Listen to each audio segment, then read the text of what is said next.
All right, guys, welcome back to the channel. Welcome back to the stream. Welcome if you are new here. Thank you guys so much for joining me today and waiting patiently for the intro to finish up. I hope everybody's doing well on this Sunday. MRPD, what's up, man? I see you have a member badge. Finally, it happened. Lady Gamer, you're saying you've been enjoying your PlayStation 5. You've been playing Liza P and Astro's Playroom. We said Astrobot Playroom. Maybe both Astrobot and Astro's Playroom. Erfin, what's up, man? Was it? Oh, yeah, that's because of daylight savings. Yeah, the clocks went back, I think, an hour. So sorry about that, Erfin. Yeah, I was a little thrown off as well. So different time, maybe for some people. But today should be the only day where it's weird. MRPD, you're saying beat and platinum Diote yesterday, and it's an 8 out of 10 at best for me. Tsushima story is far superior. It's still a great game and all. I think I mostly agree, MRPD. I really enjoyed Tsushima's story a lot more than Yote's. I did like Yote's story though. 8 out of 10, 8.5 out of 10. I'm still in the process of platinuming it. I was playing it some more yesterday, and I got a couple of trophies. I think I'm like 62% complete trophy-wise, so I still have a little bit of work to do. Interesting, MRPD. Yeah, no, I totally feel you. I feel you on that. Yeah, I remember the ending of Tsushima. I was like, whoa, like I was just totally blown away. But the ending of Yote, it's not bad. It's very. It's not even that it's predictable, because I don't mind an ending being predictable, but it kind of left you with that like, oh, okay, I guess we're done. Like I guess that's it. But it's still good. Definitely above average, I would say.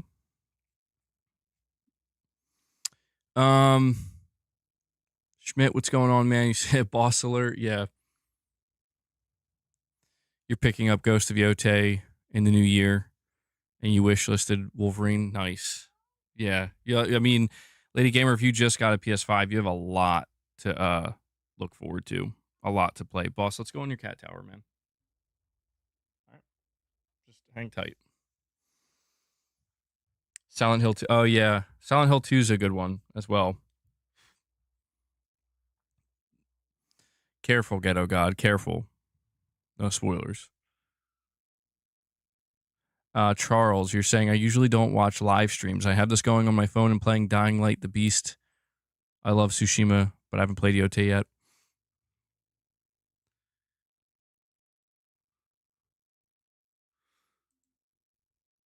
Well, boss, come on, man.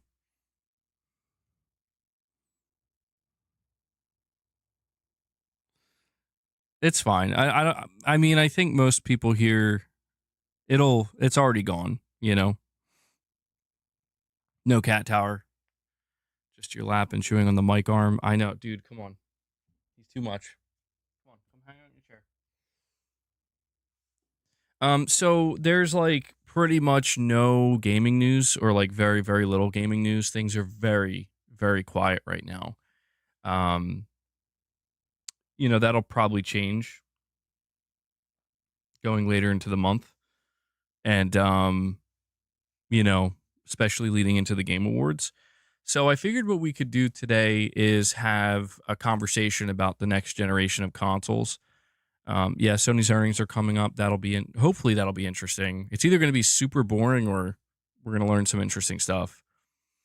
Yeah, we're going to talk about that too, MRPD. I owe you guys 2 other topics that I didn't get a chance to discuss. I meant to discuss them in the last stream. We're actually going to start with Sony Bend. You tried out Fox Hunt yesterday, and you're not good, MRPD. Stick with it though. It takes a little bit. I have to admit I've been playing a lot. I might possibly do a stream after this as well, maybe another one. I don't know. I don't want to like spam my channel with Fox Hunt gameplay streams. Boss, dude. All right. It's going to be that kind of day. All right. Just going to get that out of the way now.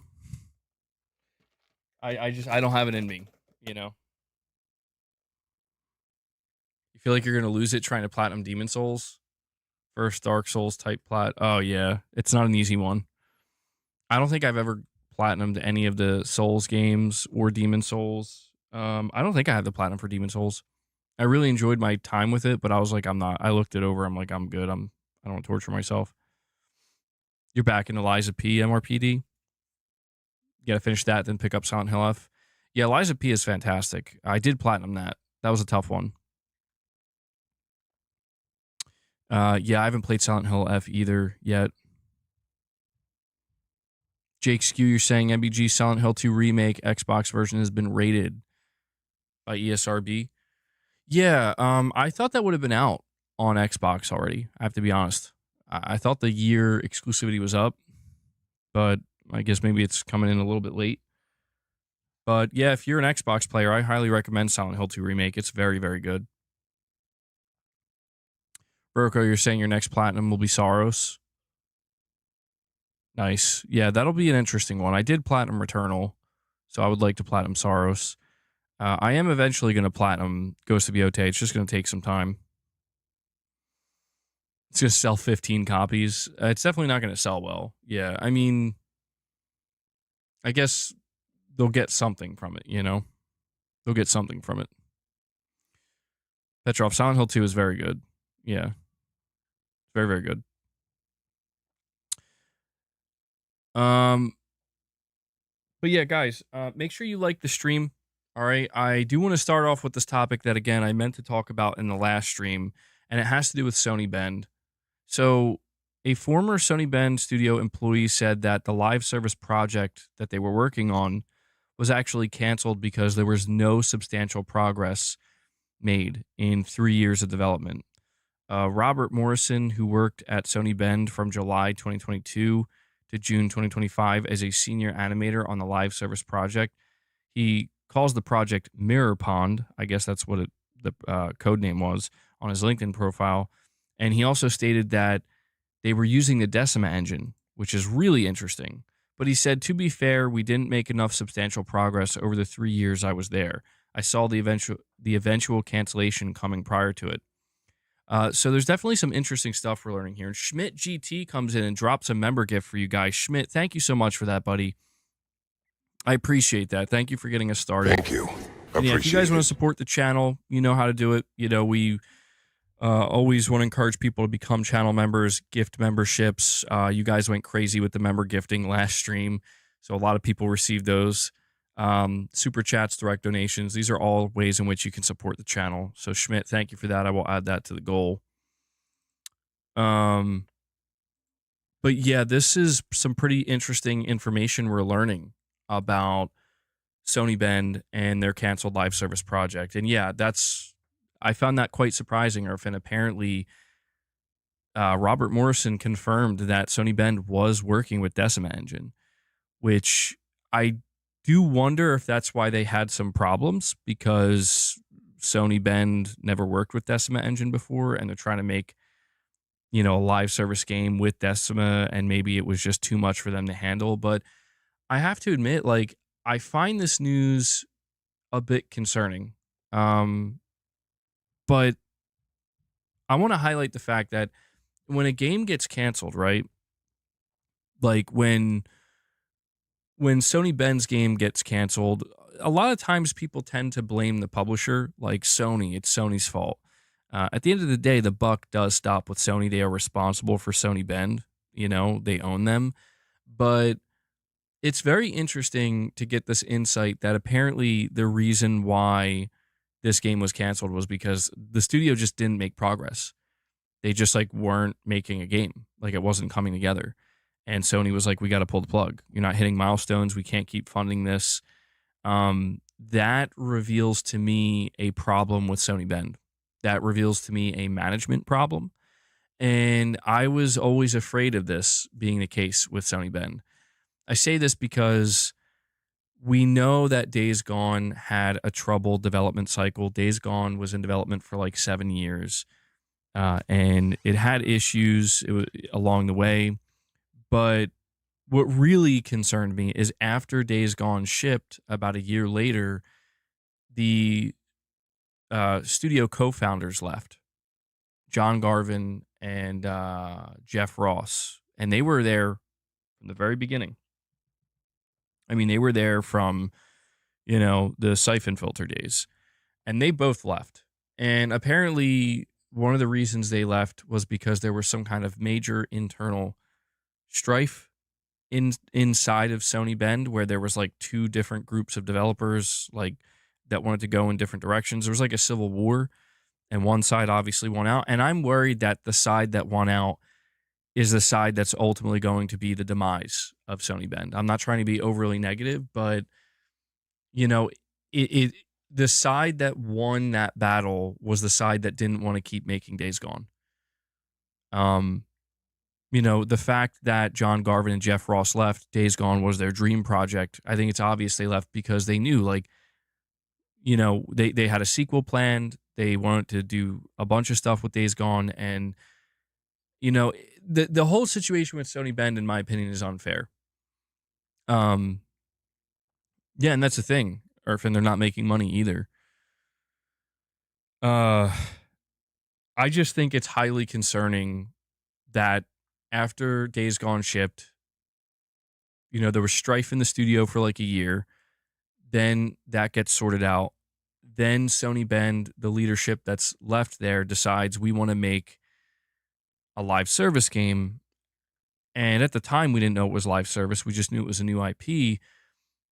And then, 3 years goes by, it gets canceled. And then we find out, you assume like maybe it got canceled because of Concord or something. You assume that maybe Sony was like, geez, let's cancel some of these live service projects and not take the risk.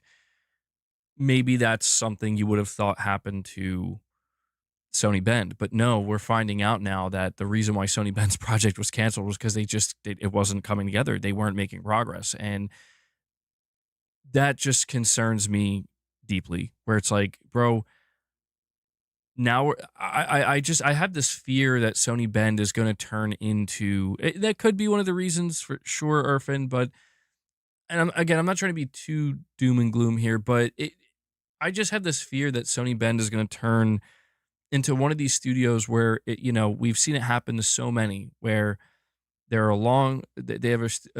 long history, a storied history. They've been around for a long time.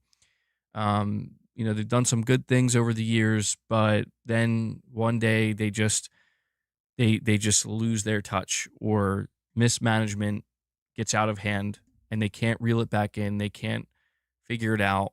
And then before you know it, their studio that's, if not on the ropes, maybe gone. And it's because of their own incompetence. That starts to spiral. That worries me because it feels like BioWare. Yeah, it's a great example. It worries me because it's like, well, guys, the play was obvious, right? Like Days Gone, I understand that maybe some of the developers didn't enjoy it that much. And you got to keep your devs happy, of course. You got to keep your team unified. You got to keep them happy. But it's like, guys, the game sold incredibly well, and it has a loyal fan base. And it was, I would say, probably one of the best games Sony Bend ever made. It came in a little bit rough. They patched it up, obviously, and I replayed it again this year with Days Gone Remastered. And I'm like, this game is good. In my opinion, it's great. But you don't have to think it's great. It's just a good game, right? It's a well-made game. It's like, guys, I know they're not going back. To be honest, like, I know at this point, Sony Bend's not going back to Days Gone. The people who are responsible for Days Gone are gone.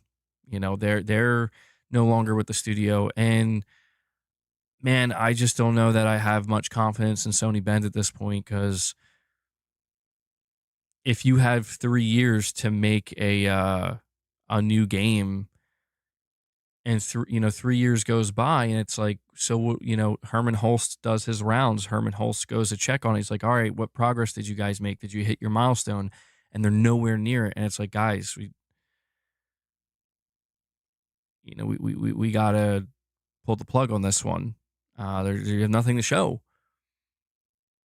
This is where Sony only has so much control. Where yes, the buck does stop with Sony. They're in charge of Bend, but they can't forcibly make them a good studio. You know what I mean? Like, they can try to, they can support them, give them the resource they need, help them. But I don't know. I have this concern truly now with Sony Bend, where it's like, guys, I hope you figure this out, because I have a feeling that if Sony Bend can't figure this out and they can't get another project, to actually make progress, and if they can't actually make another game because for some reason they're just that messed up, you know what I mean? Like, it's just they can't figure it out. I think that's going to be it. I don't think Sony's going to give them any more chances. And if you're looking at it from the perspective of Sony, it's like, yeah, it's. I mean, what do you do at that point? I I feel like, look, man, I know that guy John Garvin. Parent, he, not everybody likes him, but I almost just wonder if, like, do you maybe reach out to John Garvin and Jeff Ross and say, hey guys, like, do you want to come back and make Days Gone 2? I don't think that'll happen. I think it's safe to say that won't happen. But oh yeah, Sony has their fair share of issues as well. That's why I always say, Virgo, people think we're just like a crazy radical fanboy channel where everything's great all the time. Like, no, dude, I trust me, I more than a lot of people talk pretty extensively about some of Sony's shortcomings or the concerns that I have for them and the brand and the studios and whatnot. And this is one of them. Is Bend out now? Well, apparently Bend is making another game, unless they are now secretly a support studio, which I think we would have heard about that. Apparently, they are making another game, but it's safe to say, like, their game that they were making for 3 years just got canceled. This game is going to be like a mid PS6 game, mid gen PS6, and that sucks. Like, that just sucks. I don't understand, man. Like, I just don't understand. Like, we could have been playing Days Gone 2 right now. Um, so I have deep concerns for Bend, and I can safely say I'm not excited. I know it sounds negative, but I'm just being honest that I'm not excited for Sony Bend's next game until I see it. I need to see it because in the last 6 years, the two games I've played from Sony Bend are Days Gone and Days Gone Remastered. And I played both, and I enjoyed both tremendously, thoroughly. But yeah, they need to I hope they can figure it out, because man, there's nothing worse than seeing a studio descend due to just constant mismanagement. And I hope Sony can intervene if they need to and figure it out. Hopefully they can set them straight and put them on a good path. But they have been using the assets they were working on from their canceled game to save time/resources, right? I'm not entirely sure, but you would assume, yeah. I I mean, it really comes down to why they didn't make progress, right? Like, did Sony Bend not make progress because they, they couldn't figure out Decima Engine, and that was taking up way too much time, and that's why they were making no progress? Was it because the concept and the overall design of their game just wasn't working? The puzzle pieces weren't fitting together. Or maybe a combination, a lack of vision. I mean, it could be for any of these reasons. All those reasons would be viable reasons why you wouldn't make progress. So I would say that, truthfully, I would say it's unlikely. Like, they'll probably try to use what they can, but we know so little. We don't know, like, if they're going to go back to using Unreal Engine. We don't know if they're going to. The only thing we know right now about Bend is that they're making a new game that has multiplayer. They didn't use the term live service, but that's what they have. And even that is maybe a little concerning because it's like, guys, maybe you should just make a single player game.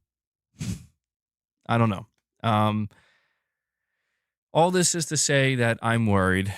Yeah, it would be great if they could use Decima Engine and, see more Sony studios or just more studios in general use Decima. But all this is to say is that I am concerned about Ben Studio. I think that they really, again, I think they were on to something with Days Gone. Days Gone wasn't revolutionary. It didn't need to be. It was just a good game. It was a fun game.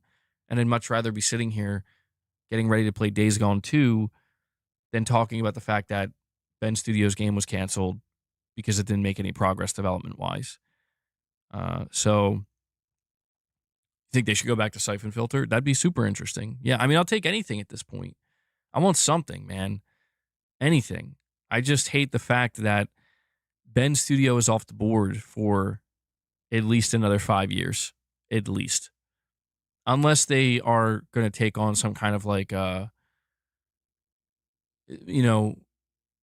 dude, I'm at a point where like, do you guys remember the reports? So Ben Studio made Uncharted: The Golden Abyss. So they've worked with Naughty Dog's engine before, I believe. They've worked with Naughty Dog.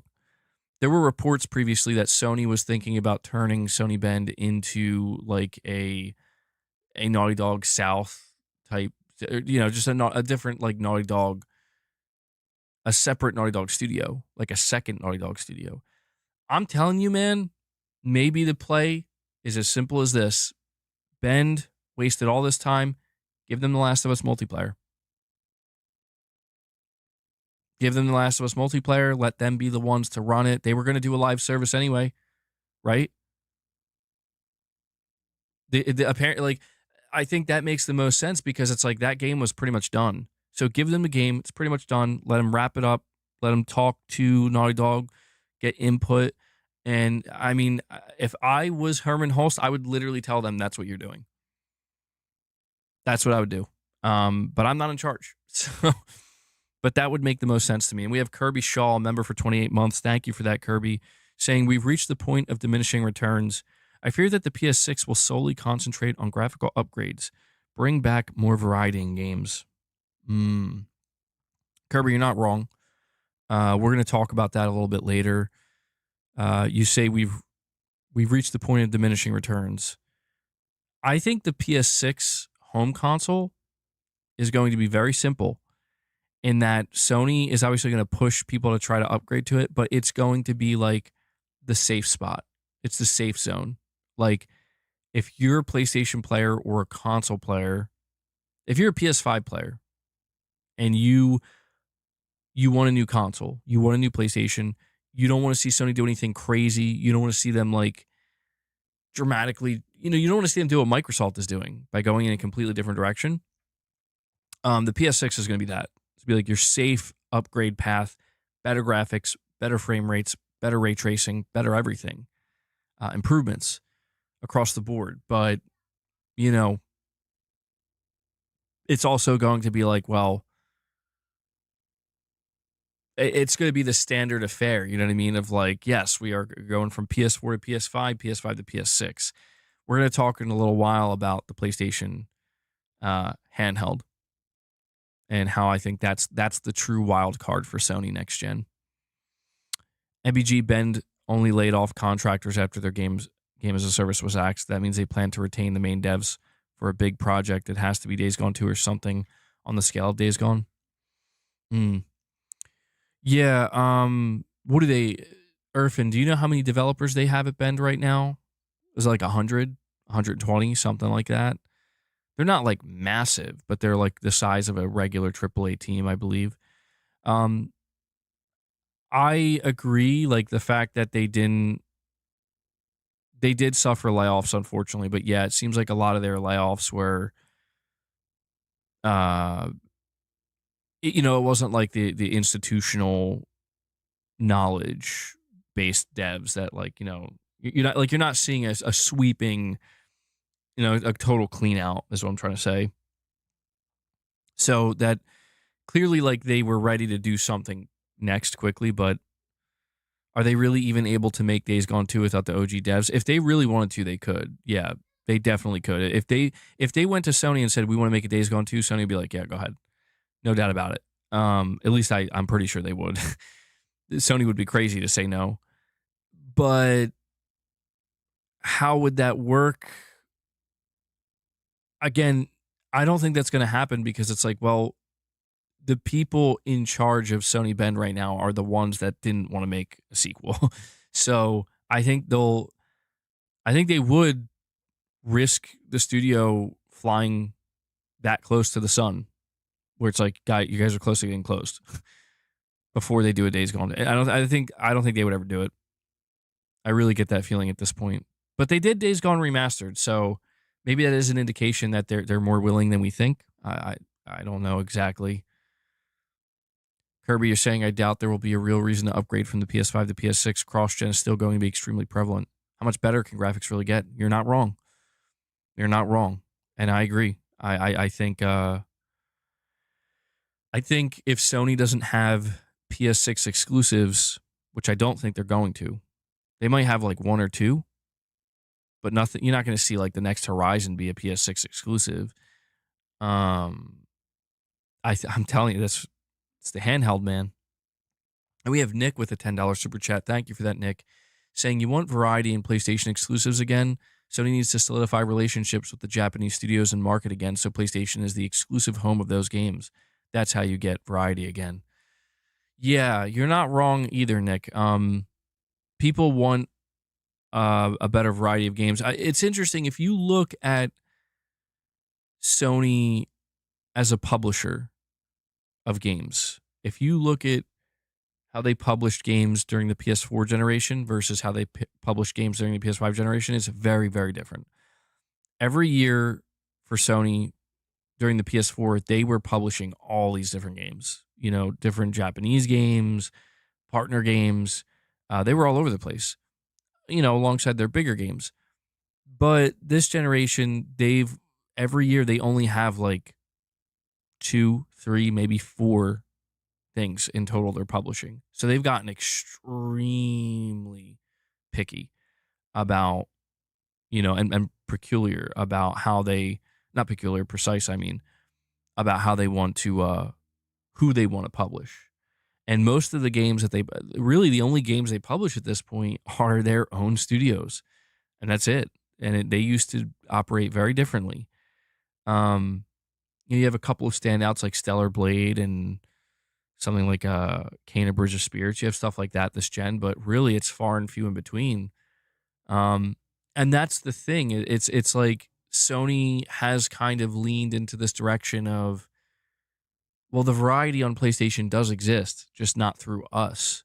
It exists through our storefront. Yeah, it exists through all the other indies and AAA publishers that are on our store. But it's people do want to see Sony kind of return to that type of publishing cadence, I guess you could say, that they once had, but they don't seem interested in doing that. I think that is like the old, like when we talk about new Sony, new PlayStation versus old PlayStation, that seems to be the difference. New PlayStation is, just a few games, a few hand-picked titles throughout seemingly the generation that they're going to publish. Old PlayStation was go crazy. And, I think there's a myriad of reasons why they're doing it this way. And we have Paul with a super chat. Thank you, Paul, saying, I agree with Kirby, and I agree the handheld will be the leading console on the PlayStation 6 family. The home console will be the Pro, like the Series X.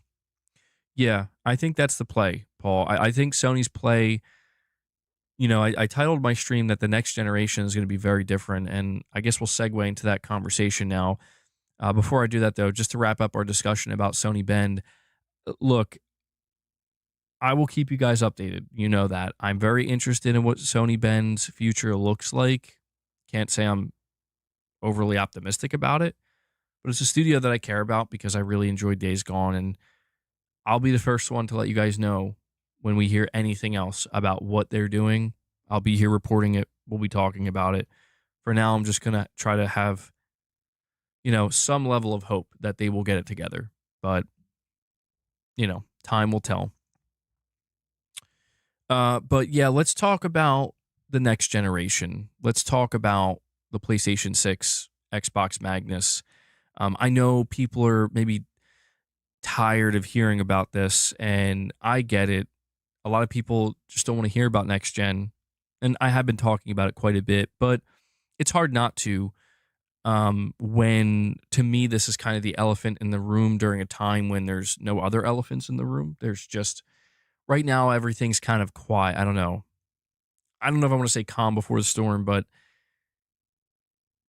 Xbox news has kind of been dominating lately for all the wrong reasons. And then now that that's slowed down, there's still the leaks and the rumors regarding next gen. Half of what we heard, or at least a portion of what we heard about Xbox, is in regards to their next console. I think that it's natural that when we go, as we're heading into 2026 will be a year where you really start to hear about next gen, because next gen is launching in 2027. But what I kind of want to focus on is how dramatically different the generation, right? Because that's the thing. It's going to be a new generation, a next gen. I want to focus on how vastly different it's going to be compared to not just this generation, but every other generation that has come prior. And I also want to talk about what might not be different. And we're going to be going over some of the details, of course. So some of you may have heard most of this already or all of it, but I think that there's still plenty of people who like to just kind of have, continual discussions about this. The next big games seem to be Lulan and Project TAL. Charles, you're saying, I believe given the current state of Xbox, Microsoft pushing a premium console will only hurt their console sector. So, Angry Whale Watcher. Yeah, I just took that down because it was doing not well, and I was just very unsatisfied with it. Before I go any further, yeah, YouTube's algorithm is changing, like, dramatically. And I don't want to be that person that complains about YouTube and complains about the algorithm, but I will be that person for a moment where, dude, I don't know what's going on behind the scenes at YouTube, at Google. I don't know, like, what it is. Maybe it has something to do with AI. Um, I went for, I've been making videos on YouTube for like 10 years, and I started from nothing. I figured out how to build it into something, and then I've also watched it just kind of fall. And in all of that time, I've never purposely chased any trends or, followed something that's like, here's the golden path of how to get the most views. I've never really did anything like that. I always wanted to I always believed that if you just create something decent, informative, passionate, people will show up for that. And and to be clear, I still do get views on my videos, but it's just there's seemingly no growth. And one of the biggest reasons, I'm not blaming YouTube entirely. I have a very routine based video format. It's news based, daily news every other day. So it's not like it's anything overly exciting, right? I'm not expecting it to just pop off and get 40, 50, 60,000 views per video. It's not like that. But so I've had some videos that have done well and some videos that have been picked up by the algorithm, and it has become so clear what YouTube's algorithm wants, what you need to do to get any algorithmic favor. And I'm sure you guys see it all around you. And I hate it because it's just like, I'm not like, basically what I'm trying to say is YouTube in this space rewards rage bait, sometimes clickbait, not usually clickbait, but rage bait, doom bait, um, concern trolling, whatever it is, drama content. This is all. This is what YouTube wants. It wants me to feed that algorithm, and it will reward me. Yeah, it wants Xbox's dead videos. No joke. Like it kind of does. Or like if not on the Xbox side, it's like PlayStation is in serious trouble, or like what happened to PlayStation? They're a shell or something like that, or just something. It just basically negativity. That's what it wants. It wants negativity, man.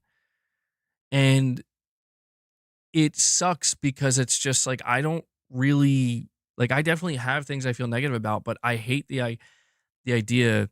It's why when The Last of Us Part 2 came out, it was the same thing, dude. Like YouTube just wanted keep talking shit on The Last of Us. Keep going, keep going, keep going. You're like, we're gonna ride this wave as long as it can go. We're gonna milk it for all it's worth.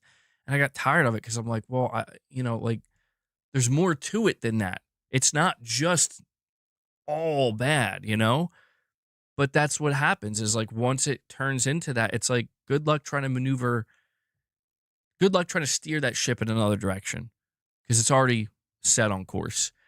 And that's just it's like that, but multiplied by 10 times these days. And, you know, it's tough, man. It's tough because if you're not overly negative and doom and gloom, then you have to be on the complete opposite side where it's like, let me tell you why this thing is going to revolutionize your fucking life, buddy. And it's like, it's not. We all know it's not. Even it's not, right? Like, and I hate that. That's just as cringe. It'd be like if I made a video being like the PS6 is going to change your life forever, like something like that. It's like what are we doing here, So sorry for, complaining, but um yeah, I mean, Angry Well Watcher, to be honest, man, like all I feel like I can do at this point in time, truthfully, is just stick to my news videos because that it's not favored by the algorithm. In fact, the algorithm basically shuns those videos, unfortunately. However, I have enough of a subscriber base that there are people who still watch those videos that they've come to look forward to those videos or expect those videos. So while I don't necessarily know that it's going to lead to growth, it could at least be sustained to a certain degree where like sometimes I put out news videos that only get 8,000 views. Sometimes I put out news videos that get like 20,000 views. It depends on what the news is. It depends on what the topics are. But at this point in time, if I'm not putting out a video, like if I choose to deviate from that, it's got to be something strong, like something really, really, really strong where it's like, I'm going to go nuclear on something. If it's not that, man, it's YouTube basically says like you're fucked. And it's tough. It's tough because I'm sure you guys see what's going on with the AI stuff on YouTube, the AI slop and the AI farms and all this content. Now that we've reached a point where people are just stealing other people's content and shit like that in different areas of YouTube. And I'm like, what is even happening?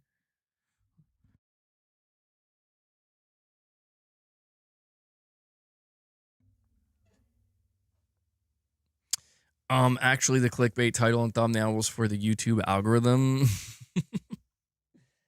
I mean, I am tempted sometimes, man. I'm not gonna lie. Yeah, you need to get.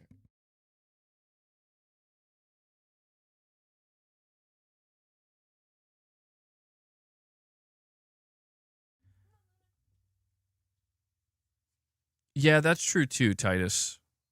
That probably would help. Um, yeah, it's something I'll definitely consider doing.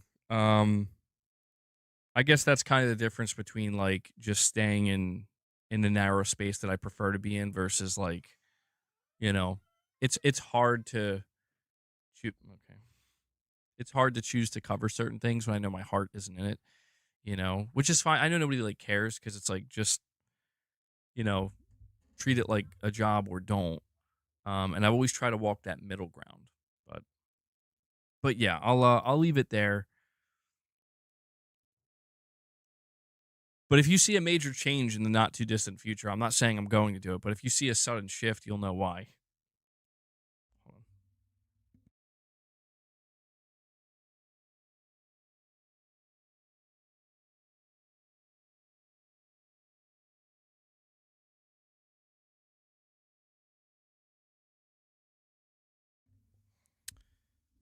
Have boss do the videos. Yeah, right. He already like takes over the streams. But let's talk about next gen. Um,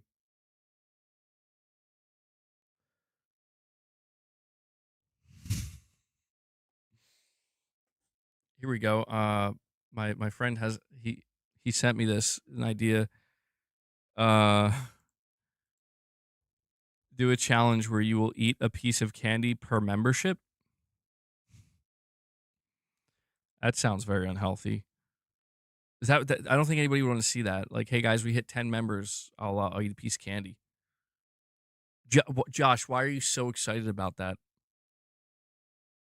Like, I need to know why that got you that excited, bro.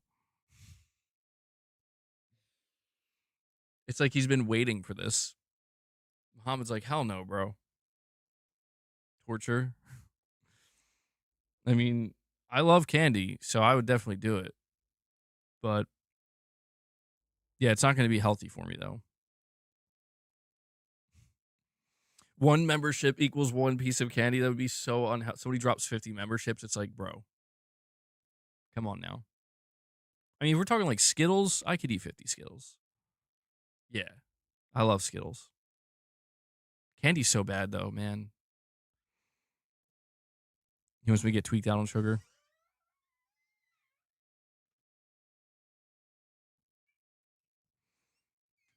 We don't need chunky MBG before GTA 6. mm. Yeah, man, we have to change the name of my channel. All right, I'm sorry. I'm sorry. Yeah, they go nuclear 500 members. Well, let's talk about the next generation.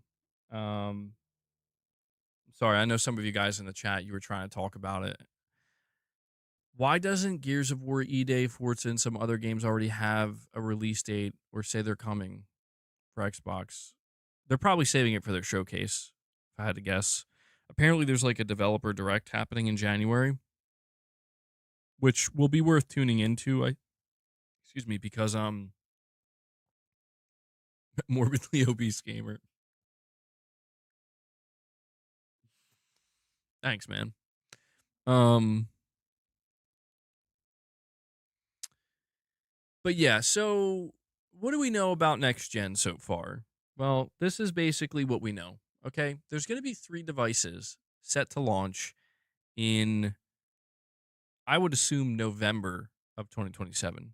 Those 3 devices are the PlayStation 6 home console, the PlayStation 6 handheld, and the Xbox Magnus console PC hybrid. All right. These are the 3 devices that are probably going to launch within 2 weeks of one another. And obviously, even just hearing that, like, whoa, okay, the only normal thing there is the PlayStation 6. The PlayStation 6 home console is the only thing that seems normal, like, and expected. The PlayStation 6 handheld, not expected. This Xbox PC hybrid, Xbox Magnus, also not expected for different reasons. And so let's start with PlayStation. The PlayStation side of things, as I said earlier, and I alluded to, is the sound low? Let me know if you guys are having any audio issues. But as I alluded to earlier, Sony is probably going to have a difficult time getting people to upgrade from the PS5 to the PS6. Now, I'm not saying they're going to have a difficult time at launch because there's always going to be launch hype. There's going to be launch excitement. You're going to get the enthusiasts, the loyal, diehard fans, probably in the millions, truthfully, at least for the first year or so, where they're absolutely going to upgrade to the PS6 as long as it's not absurdly priced, like $700 or $800. If it's $500 to $600, you'll see people upgrade, especially when they're going full force with the marketing. But I think it is safe to say that the PS6 home console specifically has a very high chance of petering out much, much quicker than the PS4 or PS5. And the reason for this is because of what somebody in the chat said earlier, cross gen. Not just cross gen, though. Cross gen with the satisfied gamer. And what do I mean by the satisfied gamer? Specifically, the satisfied console gamer. The satisfied console gamer is the one that bought a PS5 last year, 2 years ago, 3 years ago, and has been playing on it ever since and is totally satisfied with what they're getting. Getting games at 4K or near 4K or 1440p at 60 frames. How many games don't run at 60 frames on the PS5? Hardly any. The satisfied gamer, the one who isn't paying attention to Digital Foundry, the one who does buy Metal Gear Solid Delta and doesn't really notice that there's like some serious frame rate issues at certain points. They're just like not even paying attention to it. They're just they're like, wow, this looks fantastic. Um, the problem for Sony in this case is that it's almost like the PS5 represents the end game of what it is a console can offer. Now, that's not to say that the PS6 will offer nothing. We know that the PS5 is not the literal end game. We know that absolutely you can get another console that does a lot more, that does a lot better, that will produce even better results, sometimes significantly better results. But we are talking about console generations. We are talking about console gamers. Console gamers went from expecting leaps such as the PS1 to PS2, the PS2 to PS3, and even in some cases the PS3 to PS4, to where now you look at the PS4 to 5, it's not that there isn't something there. There obviously is. There is a leap, but for most people it's a lot less noticeable. It's a lot less profound. For most people it's, oh yeah, I could see the difference now after like looking at it for a little bit. Or if you play it firsthand and you realize, oh, this is much smoother. That's thanks to the 60 FPS. I would argue the jump from most games being 30 FPS last gen to pretty much every game being 60 FPS this gen, that's by far and away the biggest leap. And that's not going to be there for the PS6. Thanks. That's not going to be there for the PS6. So, in my opinion, the biggest thing that was there for the PlayStation 5 to convince people here's why you're going to want to upgrade. Why? Because every game will be 60 frames. That's a pretty good reason to upgrade if you're somebody who's, trying to figure out what the real practical, um, benefits will be. With the PS6, that's a given. Where it's like, well, of course, every game's going to be 60. Every game's already 60 on the PS5. Every game's going to look good. Pretty much every game already looks good on the PS5. Almost every game runs at 4K. What about ray tracing? Well, I guess we'll have to see how far that can go, but something tells me that it doesn't matter how good the ray tracing looks. A lot of people are not going to find that a compelling enough reason by itself. So then we ask, so from a technical standpoint, from a feature standpoint, it seems like Sony's going to be much more limited. Okay, well then, what about exclusives? That's the next thing, right? Exclusive games can sell people. Exclusive games can essentially force people to upgrade. Oh, well, nothing else we told you or showed you convinced you. So, how about 3 exclusive games, must have games? Sure, that could absolutely work, but we have to ask ourselves, are they going to do that? I mean, is Sony going to say Horizon 3, PS6 only? Are they going to say, Spider-Man 3, PS6 only, Venom, PS6 only, Naughty Dog's second game that they're working on, PS6 only? I don't think so. I could be wrong. I could be wrong. Maybe Sony will shock us and they'll be like, actually, that's exactly what we're doing. But here's why I'm certain they won't, because the PlayStation 6 handheld. Surely when Sony shows you Horizon 3 at the PlayStation 6 reveal event and they reveal the PlayStation 6 handheld, they're also going to reveal that here's Horizon 3 running on a PlayStation 6 handheld. Well, that's the thing. If it's, well, could it be exclusive to the PS6 and the PS6 handheld? Sure, but that would make no logical sense because the PS6 handheld is going to be essentially the equivalent of a PS5. So if you could get this game running, Horizon 3 that is, using that as the example, if you can get this game running on the PlayStation 6 handheld, why not just get it running on the PS5 then? You know, it's literally already there. It's already there. And if you're Sony, you see an install base by the time the PS6 comes out of probably over 100 million on the PS5. Do you see where I'm going with this? So Sony, I'm convinced, and you're gonna hear me. I already sound like a broken record. I'm gonna continue to sound like a broken record until probably 2027 when this is revealed. Sony's solution to this is the PlayStation 6 handheld. I firmly believe that. I firmly believe that Sony is banking on this new handheld from them, the first one since the PS Vita, something that they're going all in with.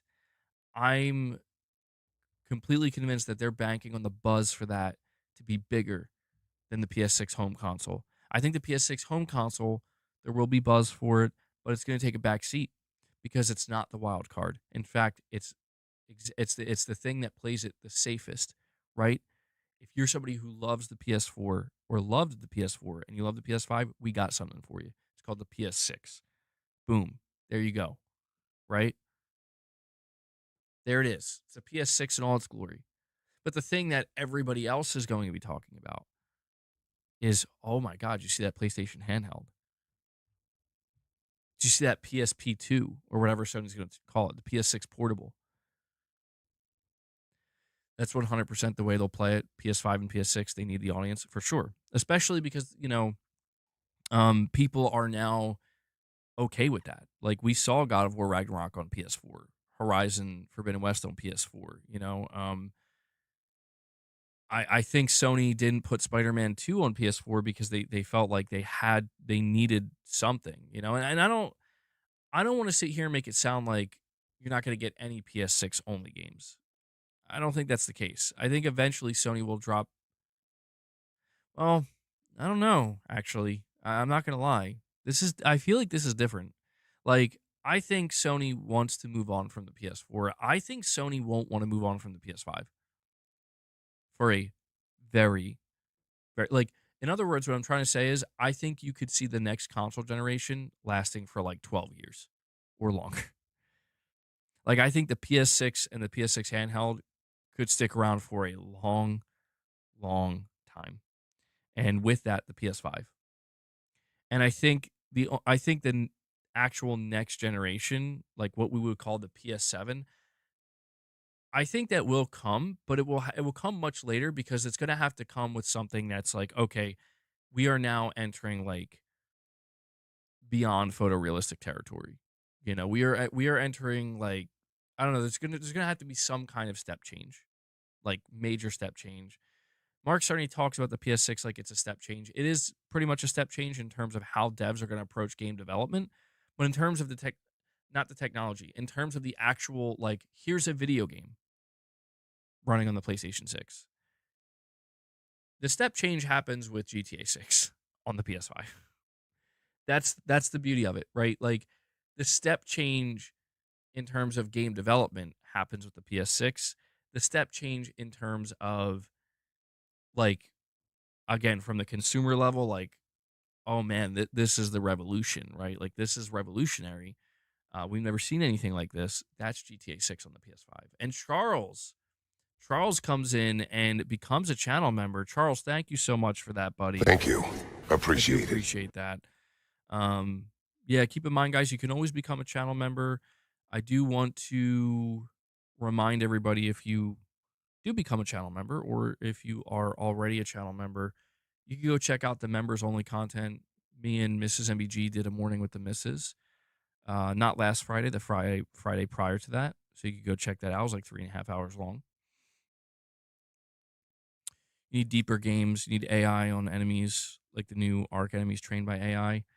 Yeah, well, that's the thing too, AI and what that's gonna do for game dev. All this is gonna happen kind of at the same time. So you're gonna see a step change in the type of technologies that are gonna be used by developers to make quote unquote next gen games. But part of that is going to be the AI revolution in gaming, which we're just seeing the early days of. And, the outcome of those two things combined alongside, hardware, um, I, I think it does creates a, at least in my mind, a future in, a short to midterm future where hardware does truly become less relevant, but it's still very much important. You know what I mean? Like it's less relevant in the sense of creating barriers. I think Sony like is still going to have a barrier there. Like we talk about this all the time. Like, will Sony go full? Will they go full next gen only, or will they do exclusives, next gen only exclusives? Are they going to do exclusives in general, or are they going to go third party? We talk about this all the time, and I think just over time it's going to chip away more and more and more. Saying Xbox was right then. Well, that's the thing. It's the problem with Microsoft, and we've talked about this as well, is that they're usually not wrong about where things are headed. They have very smart people there. Like that's just the truth, at all these companies. They have very, very, very intelligent people, some of the most intelligent people in the world that are working with these technologies, and they can telegraph like where things are going to go, but the timing of it is everything. So it's like when you look at something like the Series S is not a bad idea on paper. It's just a bad idea for this specific generation. You know, like it would have been much more effective for Microsoft to do something like a Series S, say the upcoming generation. And that has everything to do with the fact that, yeah, we kind of hit that wall with hardware, where most of the improvements you're now going to see are going to come from a software uh, side and not necessarily a hardware side. And it's like, oh, like that really would have benefited the Series S, but we weren't there in 2020. We're here now and going into 2026, we weren't there in 2020. So that 5 to 6 year gap makes all the difference. And, it's kind of like when you look at what Microsoft did with the Xbox One, like a lot of the stuff that they were doing, not all of it, certainly not all of it, but a lot of it, it did come to pass. It's just at that time people were like, "Oh hell no. It's too soon." It's you can know where the future is. You can know what it is, but you're not there yet. You know what I mean? You have to look at where you are now and you have to ask yourself, well, what is it that people want now? What is it that people don't know what they want right now? Not what people don't know what they want 10 years from now.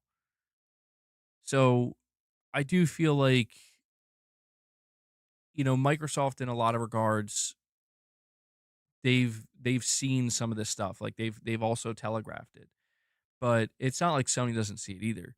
But if you wonder why Sony's just so slow, Sony is just tiptoeing slowly, you know, almost like crawling on the ground, prone, slowly making their way. It's because they know that like it has to be a very slow, methodical transition that by the time the transition is complete, people don't even realize it happened.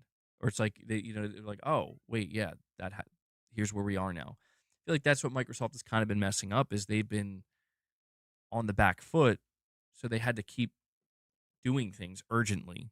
And every time they messed up, it's like, you're rushing it. You're rushing it, man. And like we have to rush it because our quarterly earnings and all that. Paul, you're saying if the handheld doesn't get PlayStation 6 games, it is dead.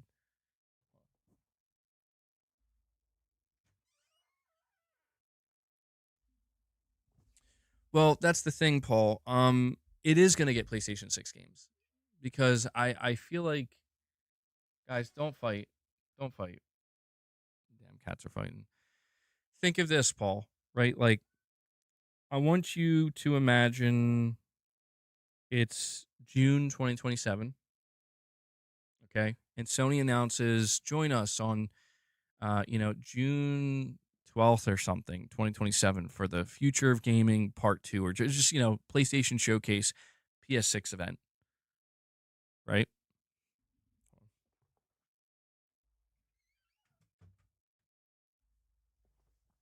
Um,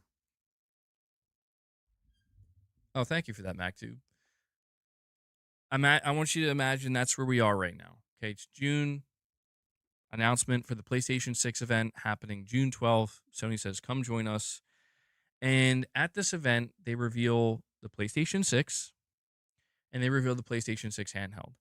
And one of the games that they reveal is Spider-Man 3. Okay. Um, or no, let me go back with I think Horizon 3 because that's coming up first. They reveal Horizon 3. And we're looking at it and it says at the bottom running on PlayStation 6. But underneath that or next to it, it says PlayStation 6 handheld certified. Something like that. This is what you're going to see. You're going to see Sony come out, show you two pieces of hardware, and every game that their studios make, because they're going, like Sony studios are making PlayStation 6 games, they're going to work on this handheld as well. And granted, when they show you the game running, they're going to show you the best version. They're going to show you the fidelity PS6 mode. It's going to blow your mind with how good it looks. It's like, holy shit, this looks incredible. Um, but then people want to know what's it going to look like running on the handheld. And obviously, it'll be scaled down dramatically where it will run probably better than you would think. But that's the thing, right? Is like you are literally going to get PS6 games running on this PS6 handheld. And so the only question, I think the real question you're getting at here, Paul, or what you're trying to say is if it doesn't get third party support, then it might be dead. And I could agree with that because the biggest selling point of this PlayStation 6 handheld is going to have to be like you have access to your digital library on PlayStation. And your digital library will likely be made up of mostly third-party games. So the idea is you want most of those third-party games to be, and I'll just use this terminology, PS6 handheld certified, or compatible. Um, play anywhere for PlayStation. I mean, yeah, kind of, right? Um, and the whole idea is like you're. I don't know. This is the big risk that I think Sony is taking is that I don't think they're going to mandate it. That's the big thing here. I don't think they're going to mandate it. I don't think you're going to see Sony come out and pull what Microsoft pulled, where you can understand why Microsoft did it, but it caused a lot of struggle for the Series S, where Microsoft said that in order for you to ship a game on Xbox, it's got to be on, parity with the Series X version, or you can't just skip the Series S, right? And they kind of had to make some exceptions along the way, and it created a little bit of a problem in some instances. Generally speaking, that's a big thing. I know that again, this is why I feel like we don't get a fair shake here on the channel. Um, the reality is, the majority of games run on the Series S. I'm not saying they run great, but they're there. Um, the biggest difference here, though, is I think Sony's going to say like you don't have to if you don't want to. Like every EA game, every Microsoft game, every Capcom game, you know. Uh I don't think Sony's going to say like you got to make in order to ship this on the PS6, it's got to run on the PS6 handheld. I think Sony is banking, and I'm using the term banking because I'm saying like I think they're putting a lot of stock into it and a lot of faith into it.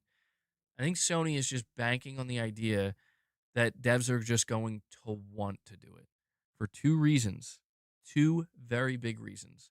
The first big reason is sales. I think this PS6 handheld is going to sell well. I do. I don't think it's going to sell like, I don't know if it'll do Switch numbers or anything like that, but it's going to sell well. So I think that right off the bat, it's like if you just take a little bit of extra time to certify your game, like you would for the Steam Deck, right? But for the PS6 handheld, might be more sales for you. Could be a whole, people will double dip in some instances just for handheld games or something, or people will suddenly be more interested in the game if they know they can play it on the go, right? We see this all the time with things like the Switch and the Steam Deck. So, Sony can appeal to that. But the second big thing is the PS5. Again, see how the PS5 doesn't go anywhere with these conversations because it can't. I think the idea is if we look at developers that are making games right now, maybe not right now, next year, PS6 dev kits go out, but they're already making PS5 versions. Oh, we just got the PS6 dev kit. Okay, see if we can spin up a PS6 version. And then right next to that, PS6 handheld version. And then you look at that, and the devs are like, wait a second. The specifications, the target specs for that PS6 handheld is exactly what we're looking at right here for the low power mode. So they're already looking at it.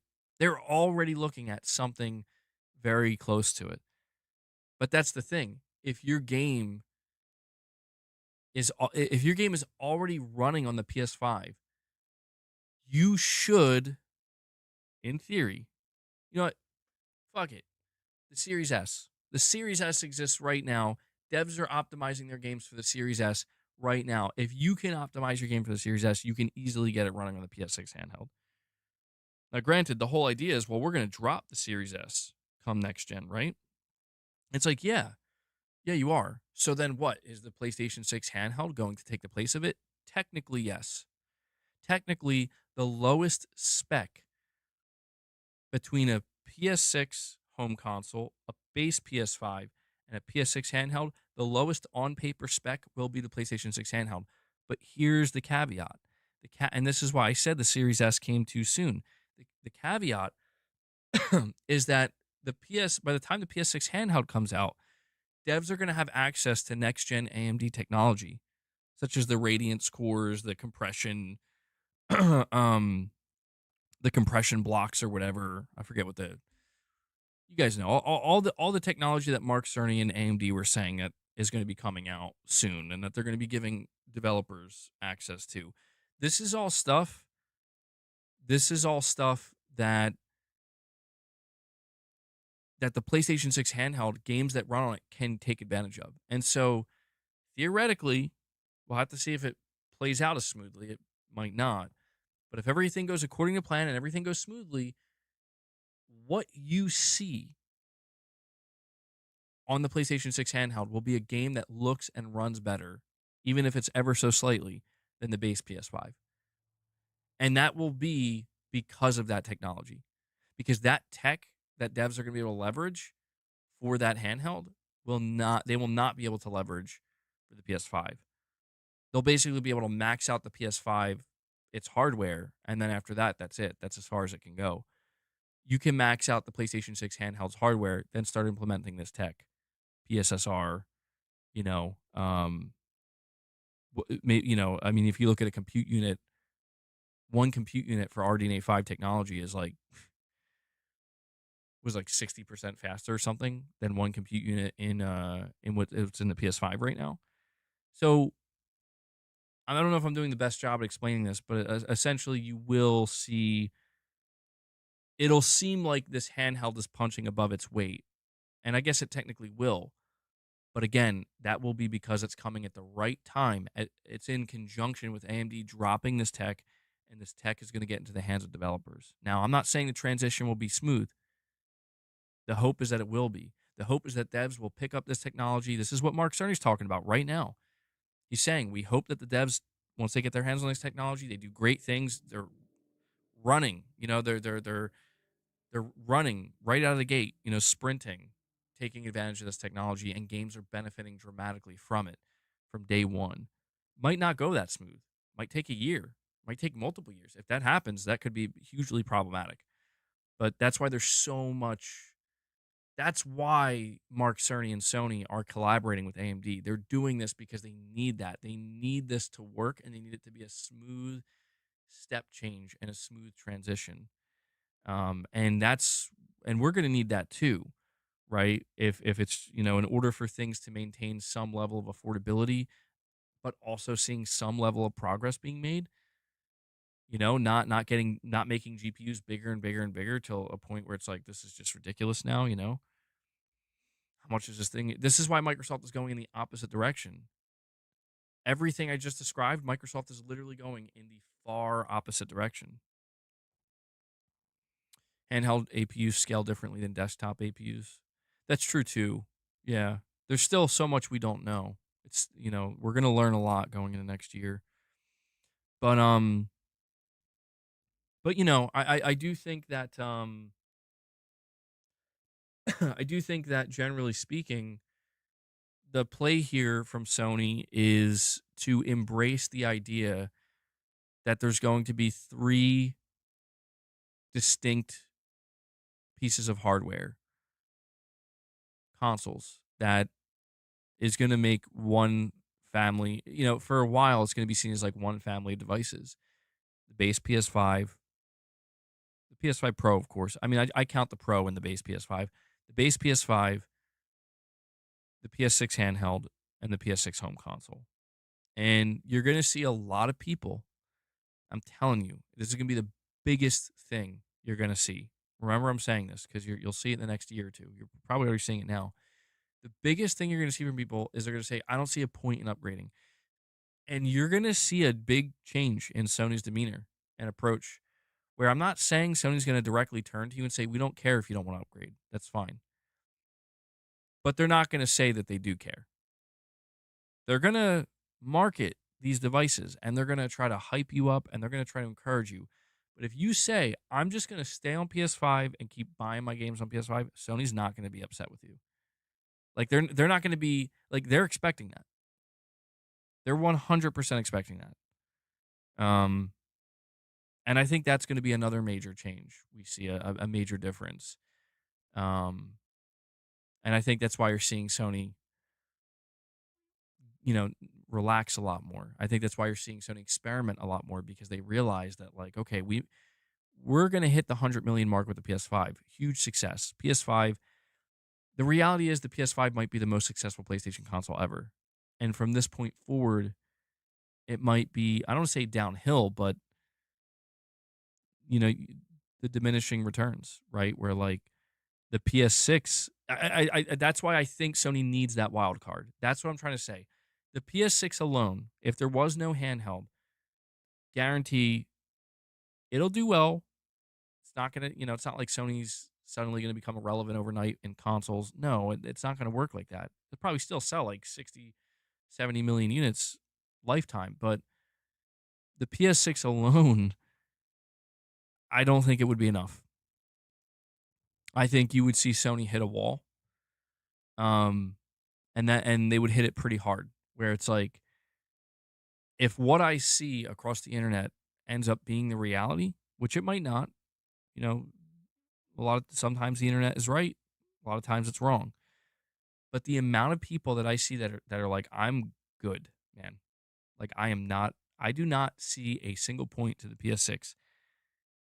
If that's if that's actually the reality, then yes, Sony is making the smartest possible move for future growth of their hardware sector with this handheld because they're going to need it. They're going to need that little extra, well, it's not little, that big extra. Oh, I got a PS5 Pro. I'm Sony, I'm good, bro. I'll buy your games. I like the games you're showing. That PS6 though, I'm all right. Oh, a PS6 handheld now. Oh, okay, hold on. Sony, wait, hold on. Now we're talking, right? The biggest giveaway to me, by the way, um, as we continue to talk about this, when we got the leak for Project uh, uh Canis,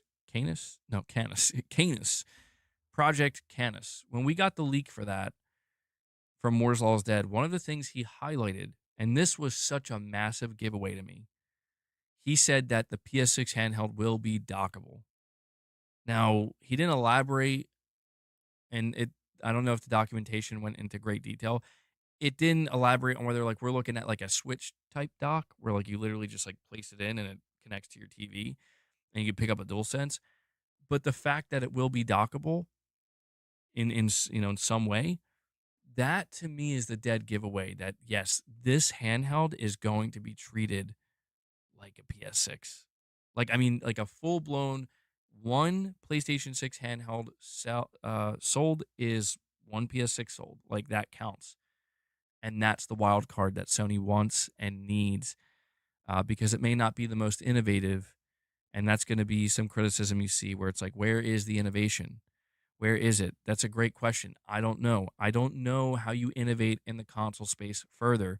Mark Cerny and AMD are going to try with the home PS6 console, but they're fully expecting, like, what if this isn't enough? What if people are like, damn, bro, um, this just seems like a PS5 Pro 2, because it's not like we're not seeing that big of a difference. You think there will be the AI Aloy stuff like that? Dude, I really don't think that's how people will react, because if that were true, then the Portal would be selling the way we're talking right now. Well, you could, yeah. I mean, Sony had very, very, very low expectations for the Portal, but the thing about the Portal though is that like Sony was very careful how they marketed it. You know, like they made sure people were not under the impression that I mean, like, did anybody not understand that this is a streaming device? You get what I'm saying?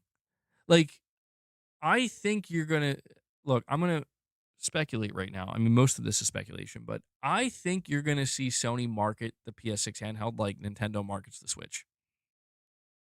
That's what I think you're gonna see. Um, and that has a lot to do with the dock. And showing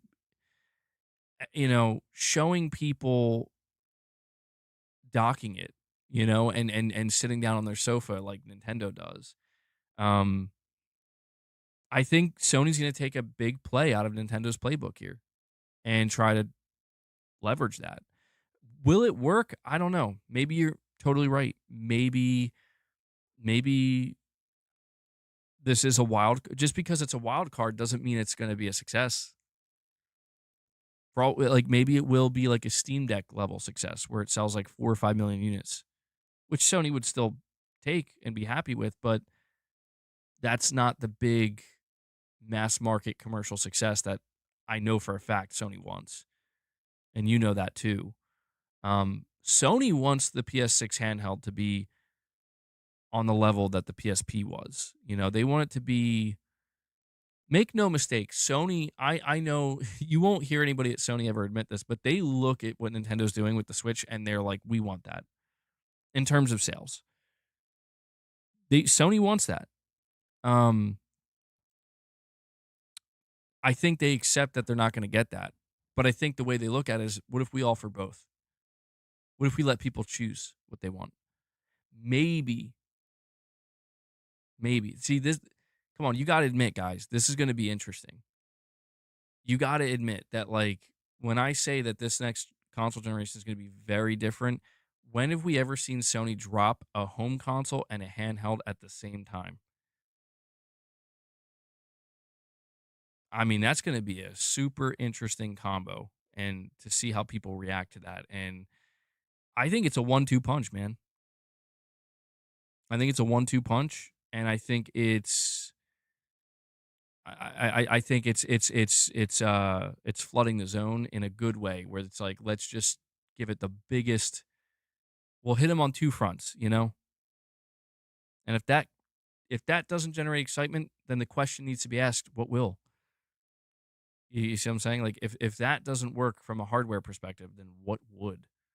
And I don't have the answer to that, because we see the direction Microsoft's going in. Sony would not succeed with $1,000 console, even remotely. Microsoft isn't going to, but Microsoft is okay with that. Sony would not be okay with that. You can't overlook how passionate PlayStation fans are. I think regardless of the price, it will get sold out day one like it always is. People just have to get their new console. Well, that's another thing too, is I think all of this is, I've said this as well. Um, I think it's easy to dismiss this stuff right now, because it's like, who cares? Like, it's November 2025. We still have literally 2 years.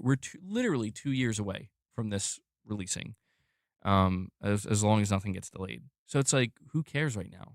Yeah, and I think it's one of these things where it's like, it's not real right now. This thing hasn't even been made yet. Like the specs are there. It's going to be going for tape out soon, I think, but they're not being manufactured yet. We don't know what it's going to look like.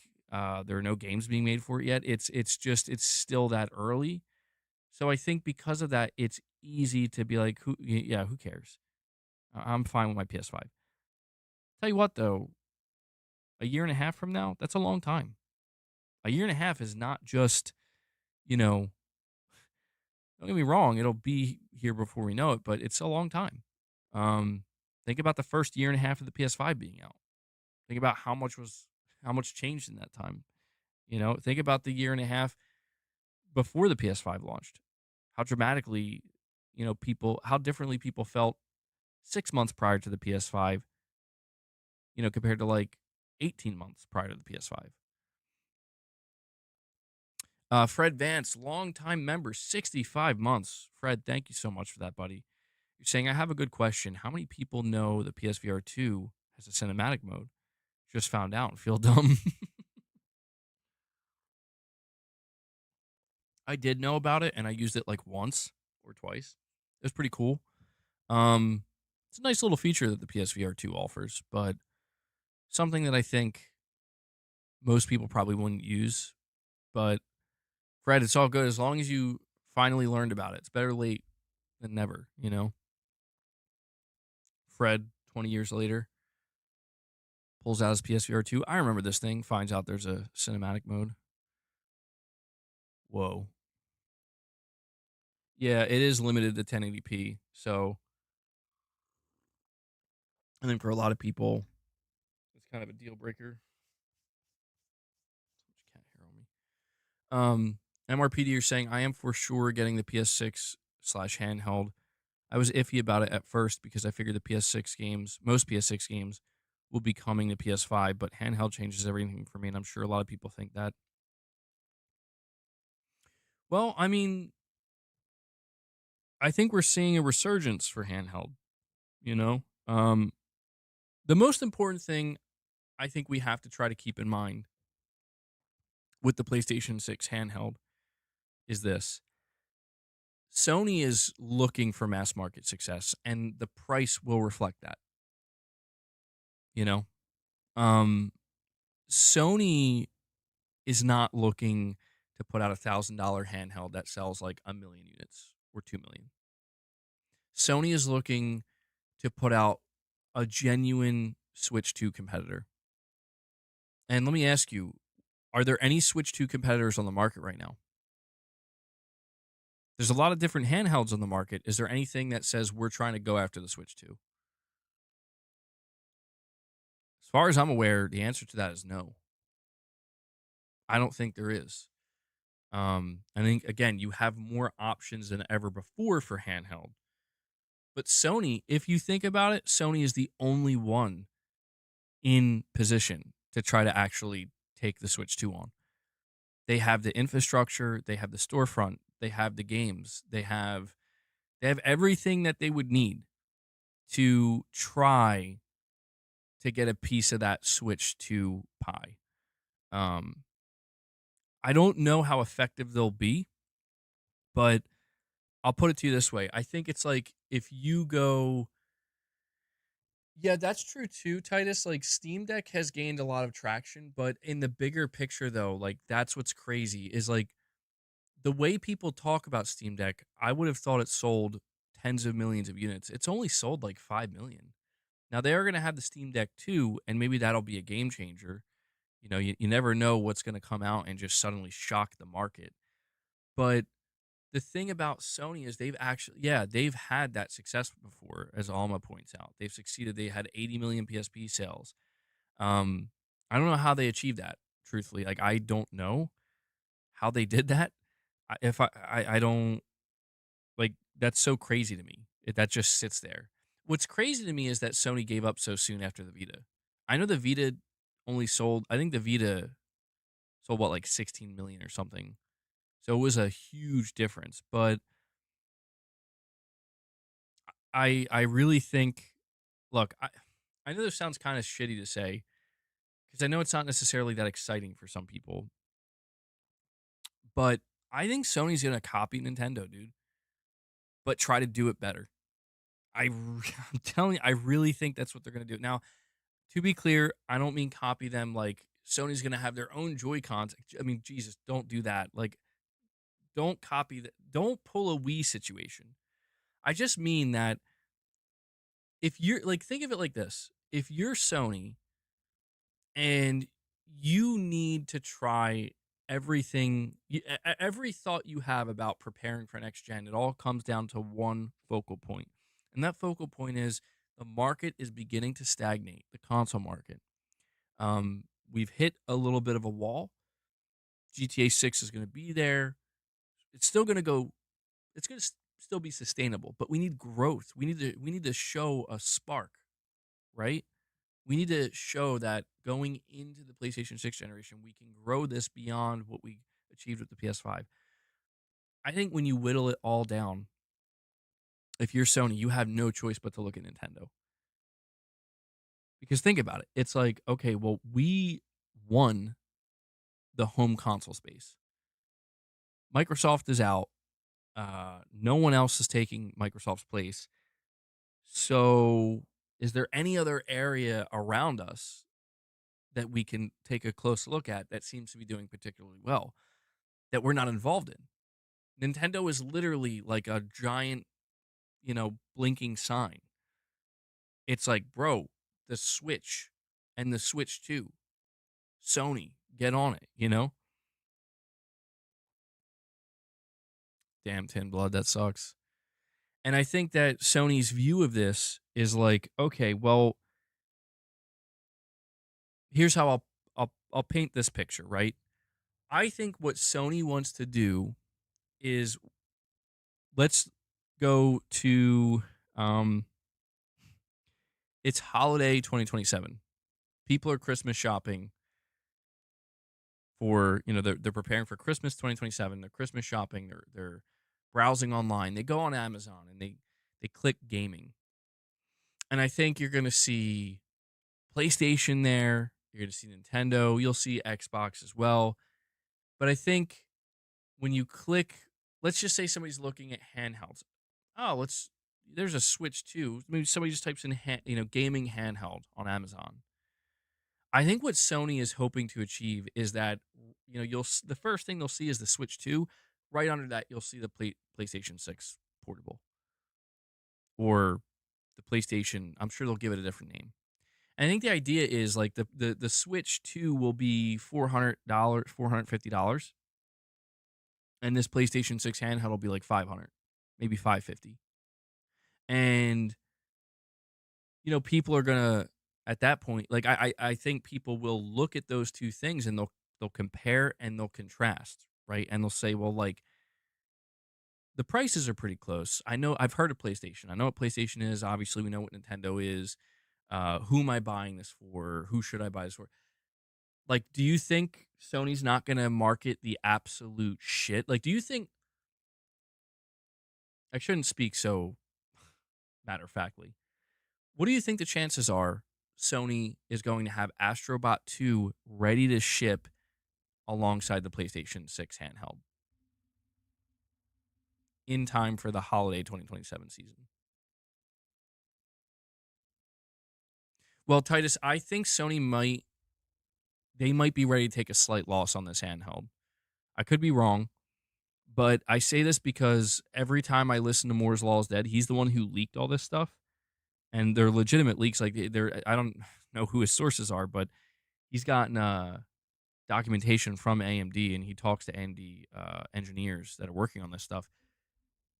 Everything on the Sony documentation says they're looking to keep it within price range. Like they are looking to not they want it to be a mass market device. And so I do think Sony would, at least in the beginning, to experiment. I think they would at least be willing to try to sell it at a loss if it meant that they could get more units out, because Sony can subsidize it. That's the big thing that Microsoft can't do. Sony's not the one that's going to be offering Steam on their handheld or their console. They're going to offer the PlayStation Store. So if they sell you a PlayStation 6 handheld at a slight loss, the idea is you're probably gonna, if you are buying a handheld, you're probably gonna buy a shit ton of games for it. At least a fair amount. Just like if you buy a console, you're gonna buy some games for it, and then maybe by the second or third game, boom, you recouped your loss going forward. It's just pure profit. Um, excuse me. I do think that Sony. It depends on their approach, though. Like this is where I'm saying it really comes down to if Sony is genuinely trying to take on Nintendo in the handheld space. If Sony is seriously trying to like eat at their pie now, I believe they would sell it at a loss to try to really try to like make it work. And if that didn't work, maybe they would increase the price and it would just kind of be like, uh, all right, we're just gonna have to sell these things at a profit now or at a break even. Um, that's just the big thing I don't understand. Like that's the big question mark for me. I feel like based off of all the documentation that leaked, I believe Sony is looking to take on the Switch 2. But until we see them actually roll it out, I could be way off the mark. Sony may have no interest in taking on the Switch 2 and just simply saying like for all I know, Sony's view of this is we want every PS6 owner to double dip. That's the point. It's not to take on the Switch 2 or eat at that pie. It's actually to try to get basically we want you to double dip a console sale. We want you to buy the PS6 and the PS6 handheld. For all I know, that could be what they're banking on. And if that's what they're banking on, then yeah, it would make more sense for them to be more focused on like, creating or selling the device at a break even point rather than or even a profit point, rather than taking loss. Tarnished a member for 16 months. Thank you for that. You're saying MBG, I'm looking forward to PS6. Oh, hold on. Oh, hold on, Moonshot. I'll read what you just said. But Tarnish, you're saying MBG, I'm looking forward to PS6, but that portable sucks the excitement out of me. PS6 relative to portable is a worse bottleneck than PS5 to PS4. Not necessarily. No, Tarnish. Like, at least from my understanding, the idea is my understanding is the bottleneck right now, industry wide, is there can be no meaningful progress in the hardware sector without a massive price being paid. And it seems like the bottleneck went from, uh-oh, what if it's not powerful enough, to, uh-oh, what if people can't afford this shit? You know what I mean? And those are both viable bottlenecks where one is it's going to be a struggle for the devs, the other is it's going to be a struggle for the consumer. Both can yield very bad results. And I think if you listen to what Mark Cerny had to say in his collaboration with AMD, they're like efficiency, efficiency, efficiency. The name of the next generation is efficiency. And I think it's because they want the PS6 generation to be defined by how smooth everything can be done on that generation. Like, yeah, you're like, oh, look at that, a 4K 60 FPS game with some decent ray tracing on the PS6 or some good ray tracing. Nothing too shocking. The shocking part might come in how the devs got there, how quickly they got there, how much overhead may still be left on the PS6, and what they can then maybe work to do with that. And when we look at the handheld, that's kind of the whole idea, right? The handheld, any shortcoming that may be there, where it's like, Guerrilla Games, we're trying to get Horizon 3 up and running on this handheld, and we're running into a little bit of a problem. We can't get a stable 30 frames per second on this handheld without dropping the resolution to like 540p. And nobody's going to want to play this shit at 540p, even on a handheld. Like it just looks off. Or maybe less than that. What's below 540p? Like 480? 480p or something like that? It's like Mark Cerny comes in and says, here's PSSR 3.0. There you go. And then boom. It suddenly it looks as good as it would at running at native 1440p, you know? And that's something that the like can explicitly that the PlayStation 6 handheld can explicitly benefit from. Um and that solves the problem. It's like, okay, so we can run this resolution internally at 480p, so that way we can hit that stable 30, throw some PSSR on there. I mean, I'm oversimplifying it, but implement Mark Cerny's latest iteration of PSSR or AMD, their collaboration, and boom, now it's 1440p 30. Or like that's what your eye sees. It now sees a 1440p resolution at 30 frames per second. Um, Stuff like that is presumably what we're looking at with this handheld. And you know, it goes to show that this type of technology that is being worked on is truly what's going to make, I would say, the higher end, mid to high end gaming experience more accessible than ever before, in the sense that devs will problems that devs didn't have solutions to like 5 years ago, they will have a solution to now. Things that like were literally not possible will be possible, and these aren't revolutionary things. That's the big thing. Is it's not a promise of that game Horizon 3 is going to be um fundamentally game design wise completely different from Horizon 2 and 1.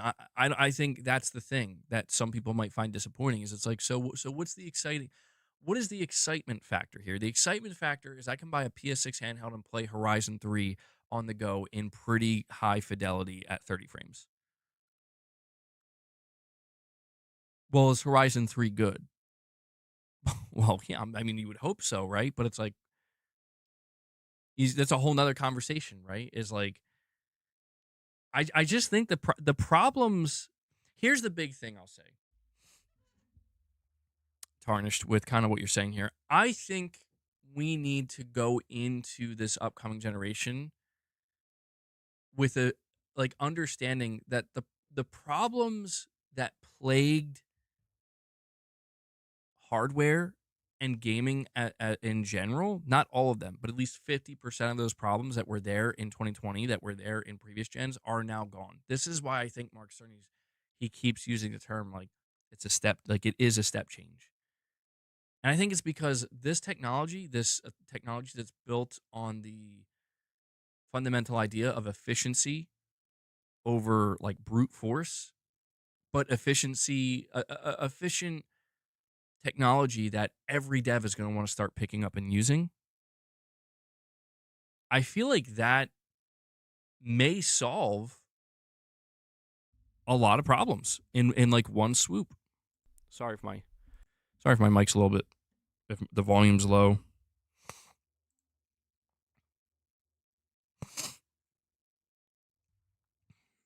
Um Tarnish, you're saying it's the mentality behind having to scale down to the portable device. CPU/RAM divide will be huge between the two, generational.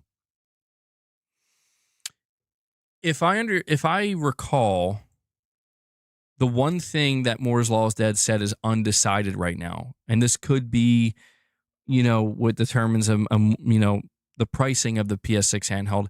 If I recall, he said that right now they're kind of undecided on the RAM. I think that they said they might have to go up to 40 gigabytes or something. Like a lot of RAM. Like they're apparently. Let me see if I can bring up the specs.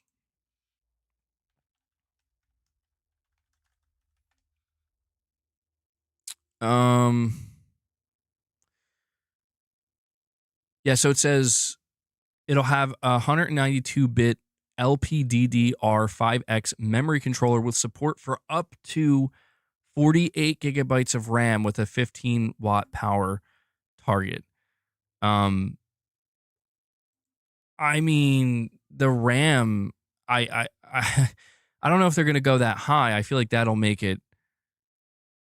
Yeah, I feel like that could be where Sony runs into a potential problem because I think in order for them to run into as minimal issues as possible, in terms of scalability, it's going to be down to the RAM. So if they want it to be as seamless as possible, the higher the RAM, the better. But the higher the RAM, the more expensive it'll probably end up being. So it looks like that might be where they have to kind of make that decision. And Capcom Lawyer with a super chat says, I still don't see the PlayStation handheld doing huge numbers. It's basically a Series S, just a lower end model of the PS6 without exclusives. It's just an optional buy. And I think you're far from the only one who feels that way. I think there are people who are excited for it, but I think there are just as many, if not more people that are viewing it that way. And that's why I also, when I talk about next gen, man, I mean, dude, it's up to Sony to figure out their messaging behind this, because I want you guys to try to imagine the Xbox Series gen if Microsoft said you don't have to develop for the Series S. I feel like two things happen. Number one, you lose a shit ton of Series S sales. Number two, a lot of people are happy. like a lot of Series X buyers are happy. A lot of people who wanted to see things move forward faster are happy. And Josh, you said, call me old-fashioned, but I would rather PlayStation double on what they do best for PS6 and not jump in Nintendo's lane and try to be a Nintendo. I agree with that. I don't see, when I say that I think you're going to see Sony take a page out of Nintendo's book, I don't necessarily mean like they're going to go like, I think they're going to take it like halfway. I think the marketing you see around the PlayStation 6 handheld will try to take a couple pages from Nintendo's book with the Switch and Switch 2.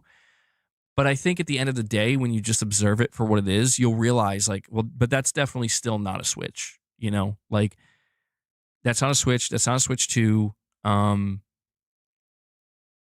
not sure, though. I'm not sure, because it's like, it's all a matter of who they're trying to serve with this thing, man.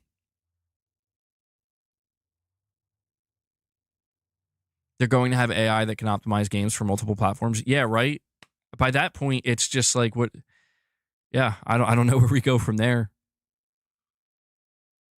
Yeah, I think it'll be a couple pages, not the whole book. They're not going to copy Nintendo note for note, but I think they want to try, dude. I think Sony wants to have a PlayStation 6 portable that can be dockable with Astro Bot 2.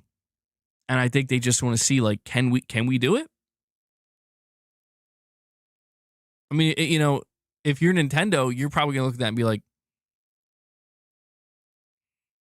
the fuck they doing over there? You know, like, well, who does Sony think they are? I mean, it's not like Astro Bot 2 would do Mario numbers or anything like that, but I don't know. I just think Sony wants to, I think Sony wants to try to kickstart something a little bit, because I'll be honest with you guys, I don't think Sony can't be stupid, man.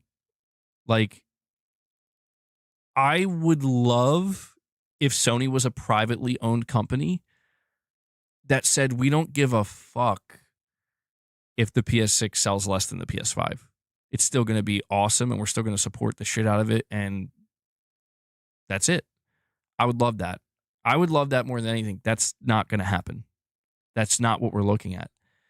Sony is not Valve. You know, Sony is Sony. Sony has no choice, being a publicly traded company, knowing how important PlayStation is to their overall growth and future prospective growth. They have no choice but to look at the PS6 and say, guys, we're going to do everything we can when we launch the PS6 to make it as successful as the PS4 and 5. If we're being realistic about it, that's a coin flip. That's a coin flip. You know, things have changed. It's not 2020. It's not 2013. It's going to be 2027. Things have definitely changed.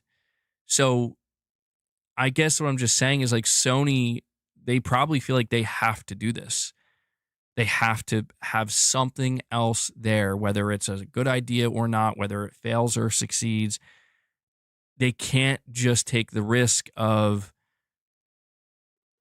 you know, putting literally everything into the PS6, because what happens if they do that and suddenly it's the PS6 sold half the amount of PS5s, or half the amount that the PS5 did in the first 2 years.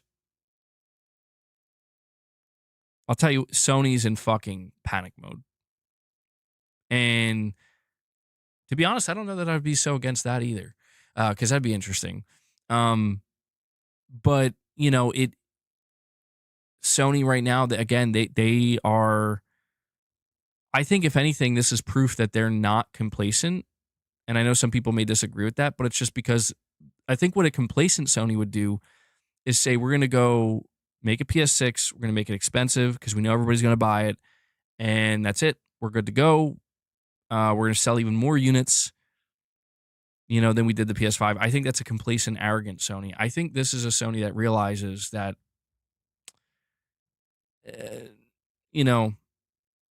we might be in the end game, guys, of consoles, like of home consoles, where it doesn't mean that they're going to go anywhere. It doesn't mean that they're not going to continue to sell, but it's just, do we think a PS6 is going to sell more than the PS5 did in its first 2 years alone? If Sony is doing cross-gen? If people are this satisfied with their PS5s? I don't think so, man. PlayStation is copying Apple's playbook, you think? They've been doing it for years. They're making legacy devices. Gourd, a member for 23 months, says, seeing as Microsoft is not really the same competition they once were, it honestly makes sense that PlayStation would go for the only competition remaining, Nintendo. That's kind of how I see it too. That's why I was saying, like, when Sony's like surveying the land, like, who should we try to go after now? I don't know. I mean, there's Valve, but Valve is not a threat to Sony yet. Sony doesn't see them as a threat because not only are they a privately owned company, and they're a much smaller company, but it's like Sony puts their games on Steam, so it's like that to me is the biggest indicator that Sony actually views Valve more as a partner than a competitor or a threat, Oh, Tarnish, it's all good. No, you don't have to apologize. We don't have to do any forced positivity. And Capcom Lawyer, you're saying here, Switch isn't just a handheld. It's the only way to play Nintendo games. PlayStation's handheld is an optional way to play PlayStation games. That's the difference for me. You're right. You're right. And that's why if Sony, listen, the biggest question, I have a lot of questions, trust me. I have a lot of questions. If I could call up Mark Cerny right now and be like, Mark, I got a couple questions for you, buddy. Or Hiroki Totoki. My biggest question for next gen for PlayStation is the simplest one. And that is, are you doing PS6 exclusives? Yes or no? And yes doesn't have to mean, yes, every game is exclusive. But I'm talking like, look at the PS5. Demon's Souls is still exclusive. It was an exclusive at the launch of PS5. For the hardcore, saying if you want this game, you need a PS6. If you want this remake, you need to get a PS6 or a PS5, sorry. And then they had Ratchet and Clank. Now, Ratchet and Clank eventually did go to PC, but for a while, it's like that was a driver of like, here's why you're going to want to get it. Same thing with Spider-Man 2. And I think the reason why that question might be the biggest one is because what you're saying, where it's like, I'm trying to imagine what Sony would be able to achieve if they launch a PS6 home console, a PS6 handheld, and they have a couple of exclusives. Not every, Horizon 3 won't be, but maybe Blue Point God of War 1 Remake, PS6 exclusive. I mean, I don't know if they would do that, but I think that would fucking move units. Something like that at the launch or around the launch. I just if they're going to do something like that, then you might, you could see how that could easily begin to move, maybe, at least at first, a lot of PS6 home consoles or handhelds. But I don't know. Sony just might be spreading the field at this point where I guess what I'm trying to say, Capcom Lawyer, is Sony might look at what you said here and say, that's fine, you know? And then the question for you would be, well, so if you're not interested in the handheld because it's just an optional way to play PlayStation games, are you going to buy a PS6? If you're not going to buy a PS6, do you have a PS5 and are you going to buy them on your PS5? I think these are the, I think Sony has questions for us too, and those are the questions where it's like, okay, we want to get you, like what Sony wants from me and from you: buy the PS6 home console, buy the handheld, buy every game, buy it twice, PS Plus, the whole 9 yards. But they understand they're not going to get everybody that way. So the question is, if you're trying to appeal to people who, are hesitant, how can you get them in? And I don't know, Sony might just view it as like the handheld is just a way to get them in. And it's okay if that's not the way. If that's not the way, maybe the console is. If the console isn't the way, maybe our older console, the PS5, is. I'm still unsure, man. I still don't know. Hideaki Nishino, he's the one that's leading all this, by the way. Hideaki Nishino has not really, I mean, he's been very quiet. He's not given anything away, as far as I'm aware. And I've been paying very close attention. I've been reading their corporate reports. I've been watching the business updates, and he's doing what he needs to do. He's focusing on this gen. He's focusing on talking about the PS5 and all about the PS5. And he's only ever made one reference, as far as I'm aware, to the next gen. And that was him just saying that, yeah, we're thinking about it. Like, it's a top priority. That's all he ever said. And he didn't even say PS6. He just said, they're very specific. Sony doesn't want people to talk about this right now because people might wait to buy. But I'm eager to know, like, what they're building a strategy, and they're gonna go all in with it. And I'm just so curious. I'm trying to predict what it will be, but they're not really giving us too many hints at the moment. Jimmy Mack says Sony doesn't have a hardware problem. I think the PS6 and handheld will be great. They need to revamp their studios. Oh, hold on, I lost you. They need to revamp their studios, create new IP, and bring more diversity to their first-party output. Jimmy, you're like the third or fourth person to say that today, and yeah, I mean, I don't know. I see a lot of people say that, and I do wonder. I wonder, that's work that Herman would have to do, man. I think that in order for the platform side to be super successful, the studio side needs to be super successful as well. And I mean, like, I do look at Sony going into 2026. And I've been seeing this on Twitter, by the way. I've been seeing, like, just random arguments popping up. People arguing about Microsoft's variety of games, Nintendo's variety of games, and Sony's. And people being like, oh, Sony has like hardly anything. They have Ghost of Yotei, Death Stranding 2, Lost Soul Aside, which, I mean, I think it's safe to say that flopped pretty bad. I think they had something else earlier this year that I'm forgetting. But generally speaking, it's like, yeah, Sony, they only have like a small handful of things. And they seem to be, it's not that they're not focused as a publisher. They are focused as a publisher. It's just, it's not, oh, Sony did publish that game, by the way, Midnight Murder Club.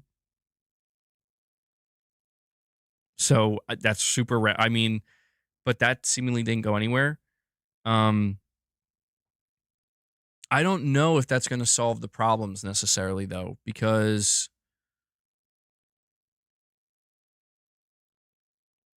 I don't know. Like, I don't know why Sony pulled back on it so much. They had a good thing going with the PS4, and they still do good, like Sony still has, clicking the link to donate takes me away from the stream. Is there another way to donate without that happening? Charles, if you're clicking the direct donation that's pinned at the top, that could be why it's taking you away. If you go to the bottom of the chat, there's a dollar sign. It'll say show your support for MBG. There's like memberships, membership gifting, super chats. That should not take you away. If you're being taken away from this page, I think it's because you're clicking the direct donation link at the top. That's optional.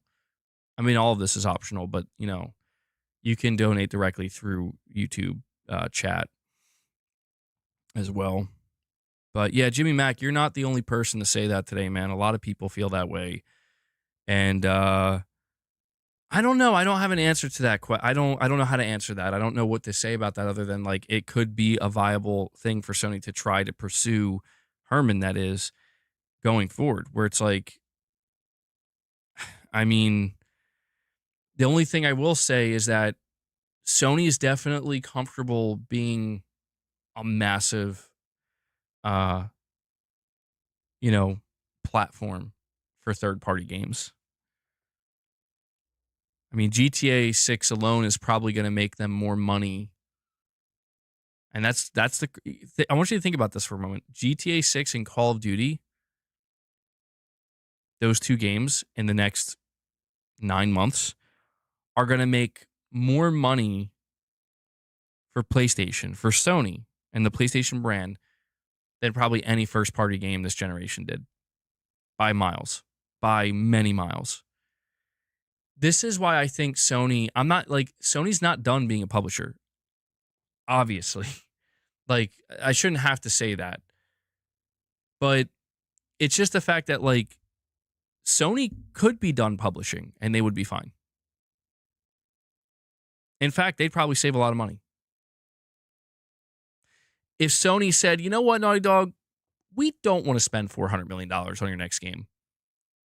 We don't need it. We're going to save that money. We're going to sell your studio, and we're not going to have to worry about paying salaries. We're not going to have to worry about running the studio anymore. We're going to save that money. Sony could do that. Like, I don't think people realize that, like, Sony actually could do some of that, or they could go all in with that. It would be, in my opinion, it'd be brain dead. It'd be brain dead. That would be like the biggest mistake they could ever make, long term speaking. But right now, Sony could release, they could shut down their studios and release no first party games, and they would still be fine. They would still be fine.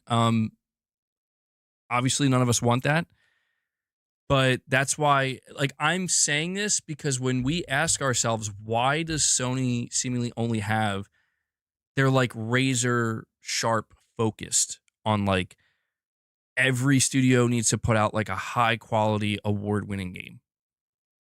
Why? I think that's why. I think it's because Sony says, hey, if you're looking for anything else, we have that on our store. It's there. We didn't make it, nor did we fund it or, publish it, but it's there. So it's like when you see people say like PS5 has no games, but then people are like, but I'm playing a shit ton of games on my PS5. And it's like, well, no, we're talking about Sony games. And it's like, yeah, I think Sony is much more focused as a publisher now because they can literally afford to be. And I think, that's why a lot of people don't like that. But that's also another reason why I don't say it's not bad, but when we talk about Microsoft now putting all their games on PlayStation, there is a downside to that. The downside is that any game that Microsoft was making that Sony felt threatened by and say, we need to make a game like that too for our platform, they don't need to now. Like a Forza Horizon, like any thought we could have had of maybe one day Sony and Polyphony Digital would make something more arcade-like, something more open. Never going to happen now.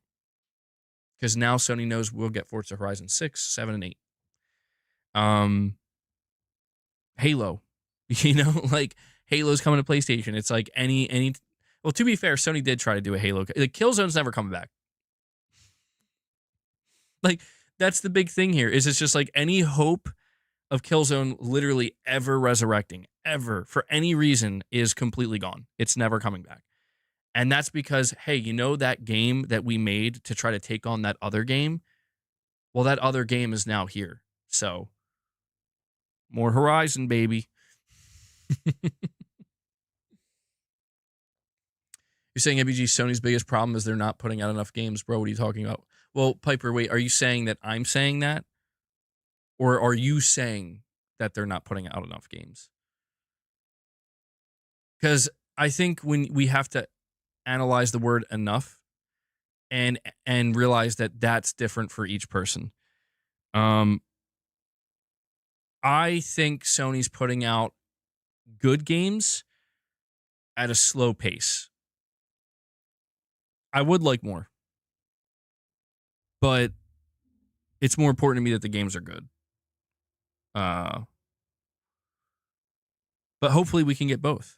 You know, I want to see really good games at a slightly faster pace. You know, at a better cadence. Joshua Reese, a member for 19 months. I have to refresh this. Hold on. Says MBG after the failed live service for PS5, which halved the exclusives we could have got. Will we see a big uplift in first-party games for PS6? That's a great question. You would hope so, Josh. That's another. Yeah, that's another thing too. I completely left that out of the conversation.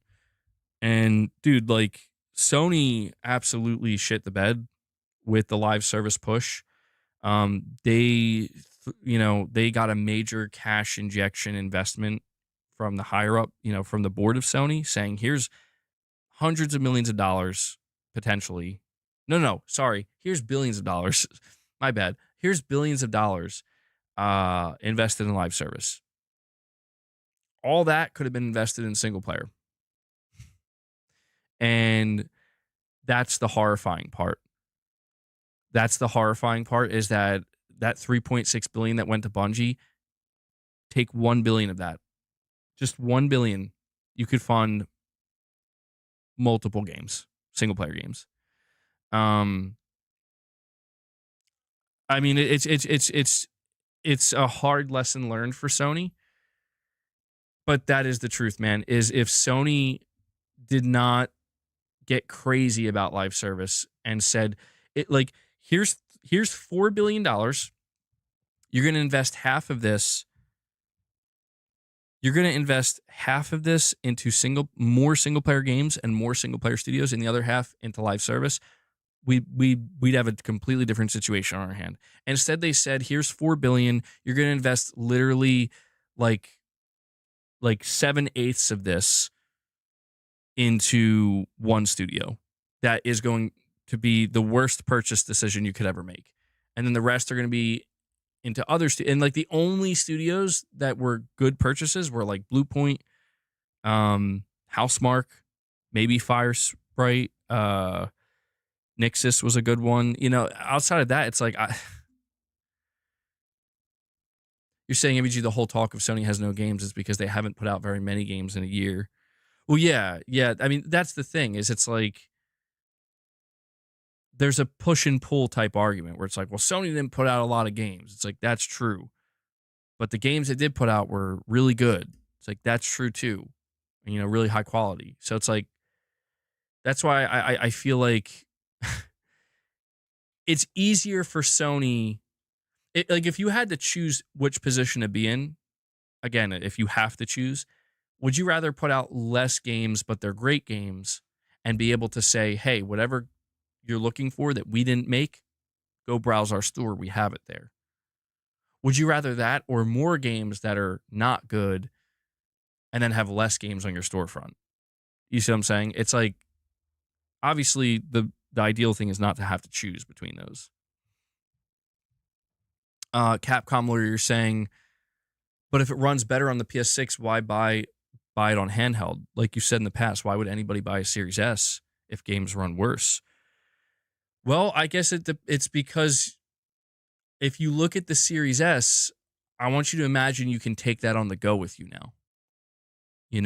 Like imagine the Series S has a freaking controller form factor and a screen. I think people would view it very differently. I do. Now, I'm not saying it would do any better or worse. I just think that people would be like, "Oh shit, an Xbox handheld." I think it still would have gotten just as much criticism for holding things back, but the enthusiasm would be different.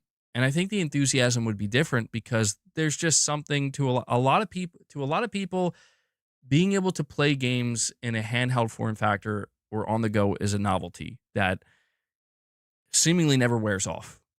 Um, I don't necessarily agree with it all the time because I'm I'm the type of person where I would think more about use case than I would just the novelty factor of being able to play it in handheld, right?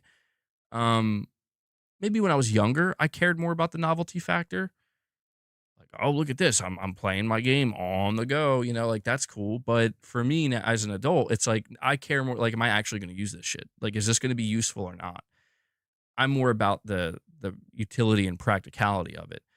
But I mean, the whole idea of if you buy a PlayStation 6, in my opinion, if you buy the PlayStation 6 home console, right, knowing that every game I buy is going to run best on the home PS6 console, the only reason you would want to buy that handheld, then, in my opinion, is you have to have a good use case for it. Where it's like, I love my PS6 and I love gaming on my PS6, but I'm traveling a lot and I don't want to lug it around with me. Or, I'm just always on the go.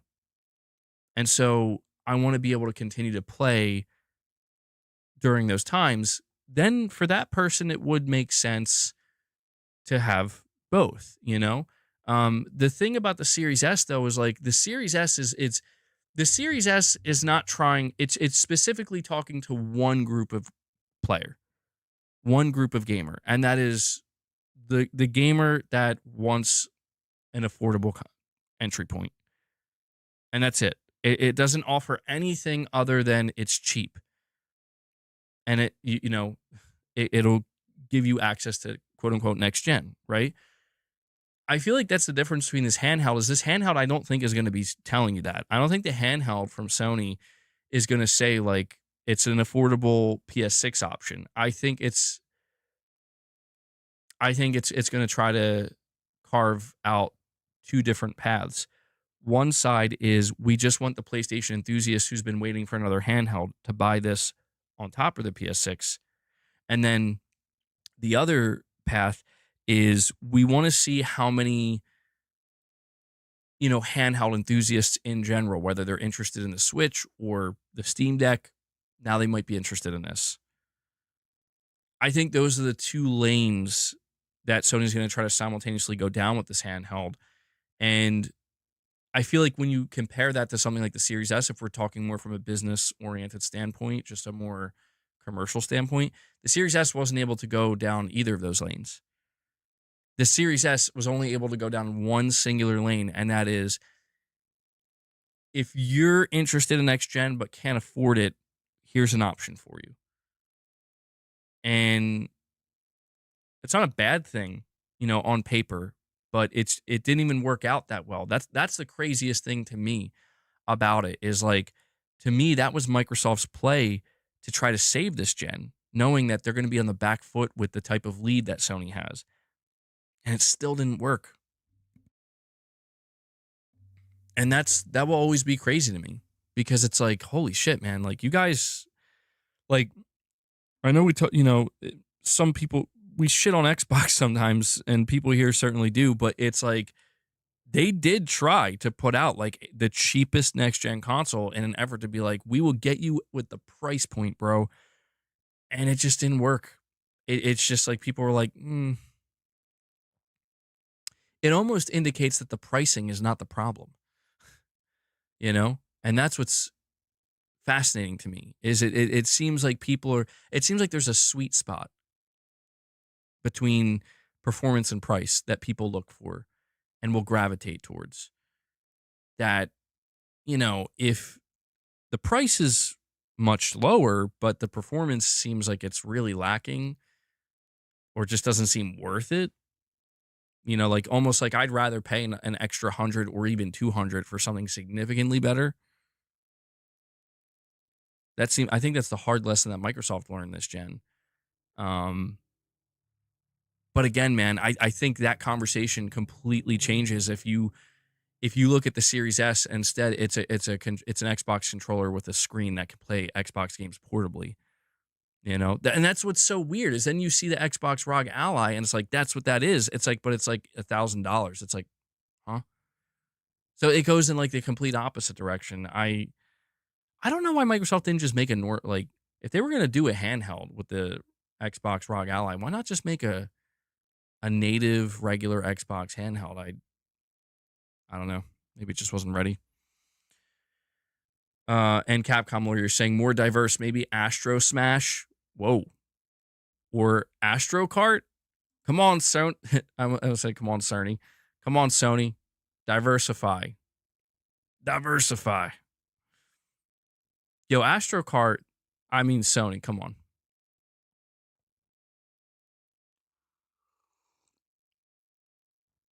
And Capcom lawyer, you're saying they have that. LOL. It's a ROG. But, well, wait, hold on. What was it? This super chat was from 210. What was this in response to? Did you just send that? Sorry, Capcom lawyer. I'm trying to. I mean, the ROG Ally. I feel like the ROG Ally is the opposite of what Sony is going to try to do. I think the ROG Ally is. I think Microsoft is well aware like this is not going to be for a mass market, and I think Sony's going to go in that opposite direction.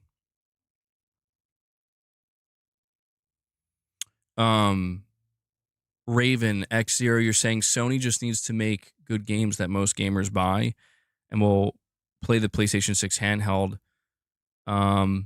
It's not going to run a different OS. It's the same, just on the go natively. Well, see, that's the thing, Raven. Like, the first big question is, will the PlayStation 6 have exclusives at all? The second big question is if there's going to be a PS6 handheld, is this thing going to be, is Sony going to treat this like a companion device or a full blown, like, this is a next gen device? Like, we pick one or the other. PS6 home console, PS6 handheld, you'll be good to go with either. That's my question. Because somebody mentioned the PlayStation Portal earlier. The thing about the PlayStation Portal is that's a companion device. Sony has always marketed the Portal as a companion accessory device where it's not meant in any way, shape, or form to replace the PS5. And it's, you know, the marketing and everything around it reflects that. But I feel like with the PS6 handheld, they could take the opposite approach where they could aggressively tell you that you don't need a PS6 if you buy this. And I don't know, like like there are many people who will say I don't want that and I don't care about that. But we have to ask ourselves how many other people will say the opposite and say no, actually I want that. I don't know. I mean, if the PlayStation Portal is anything to go by, it might not be that large of a group of people. If the Steam Deck is anything to go by, it's not that large of a group. But if the Switch is anything to go by, it's like, holy shit, bro. Like, there's something you're missing a gold mine here. I don't know. It's like it's one or the other. You know, the PS6 handheld is either going to be like this niche device that gets a couple million sales, maybe 10 million or something, or like 8 million. And Sony's like, oh, okay. It's either going to be that or it's going to be like, dude, the fucking PS6 is pacing with the Switch 2, and that's mainly because of the handheld. I don't know which direction it's going in. We do know that Nintendo's games are what sell the Switch and the Switch 2, and they are exclusive. And we also know that Nintendo's games have a reach that Sony's games do not. So That's why I think Sony may look at this through the lens of, okay, if a Switch 2 can break records at $450, $500 with Mario Kart, you know, a game that sells 75 or like 70 million units or some shit, some crazy shit, right? What if we could not break records but do half that? What if we can leverage our own games to do about half of what Nintendo Switch 2 is doing?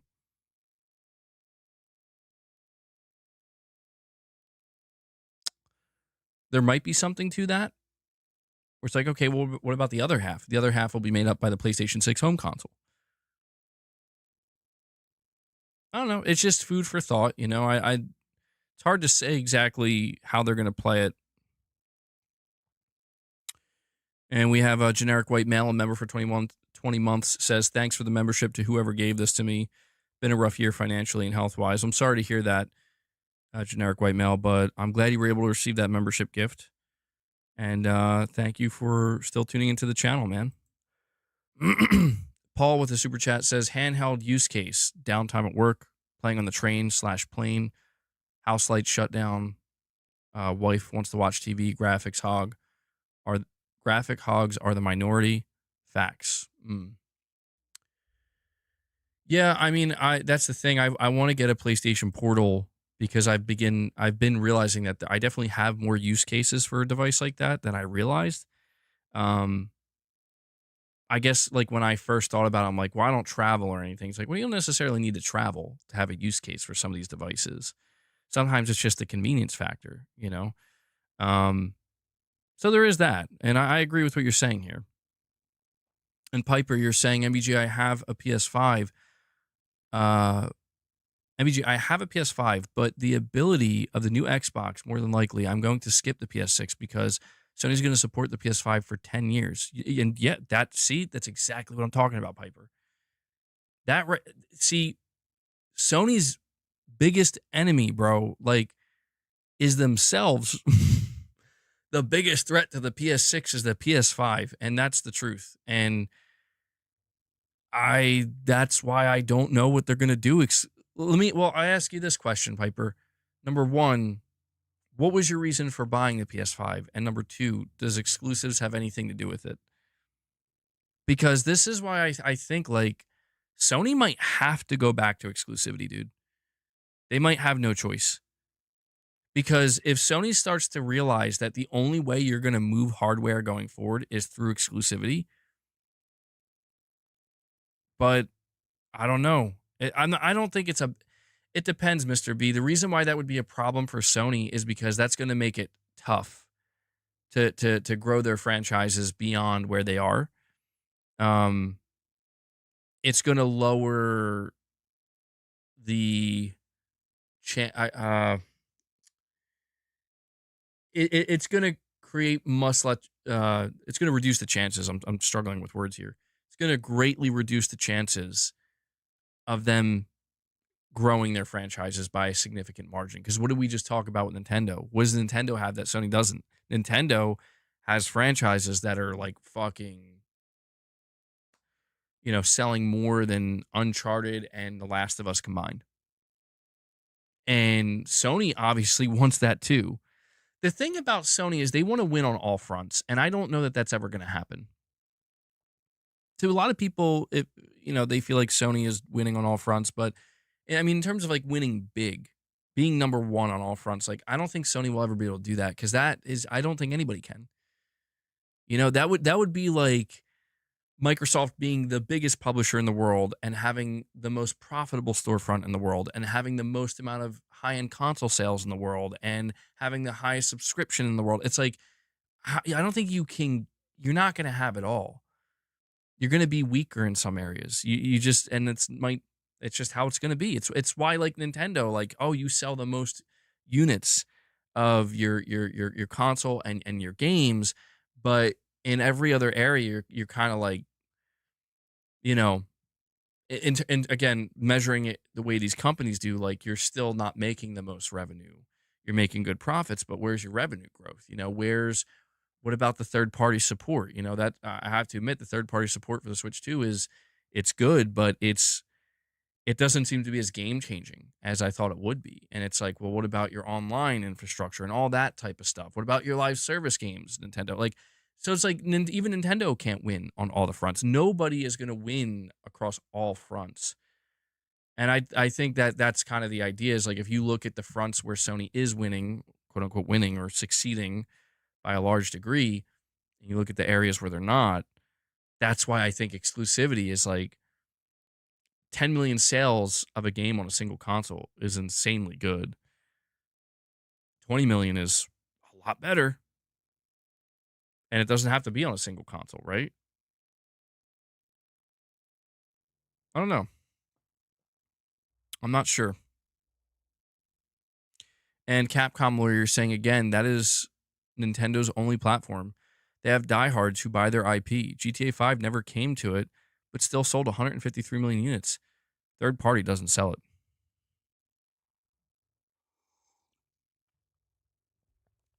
Well, I guess Sony, truthfully, what they have to do is play to their strengths with I'll tell you this. I think something that would sell the shit out of the PlayStation handheld. I really think it would. The PlayStation 6 handheld is if Sony by the time it's ready to launch can come out and say like I don't think they'll be able to say it'll play all of your games, but like we have a list of like I don't know 2,000 games or some shit or 1,000 games, just a large amount of games. A lot of them being like AAA games that if you own these games digitally, like you can just like they'll work. You can automatically play them. You know, if they could basically just come out and tell people that your library can be played, like the vast majority of it can be played natively, and it's not again, it's not like $1,000, but it's like $500, maybe 600, 600. I think that would win a lot of people over. Um, Exclusivity in the gaming industry is coming to an end. Helldivers is now on Xbox, just a matter of time before Sony folds and joins the fold. Money speaks all in business. I would agree with that. I don't know. I'm 50-50 on that, Charles. The reason I say that is because I saw Sony's corporate report this year, and it said they only made 2% of their entire revenue from gaming was from multi-platform, and that was after putting, I believe that was after putting Helldivers on, I think, and because it was what like in September that they put that corporate report out, and they didn't talk about it anymore. Like they didn't mention multi-platform, but I don't know. I do find it hard to believe that Sony is going to revert back to exclusivity. I don't think they're going to go. I think they're just going to keep doing what they're doing. Like to me, that's the most logical thing. Where it's like, is what you're doing now working? If the answer is yes, then just keep doing it.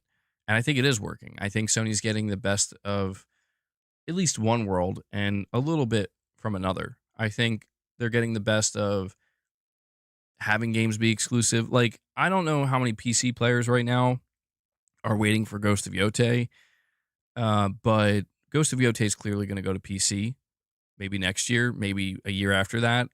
But well, I don't know. Ghost of Yotei is a little bit different because I don't really know how many systems that's selling either. Hold on one sec, guys.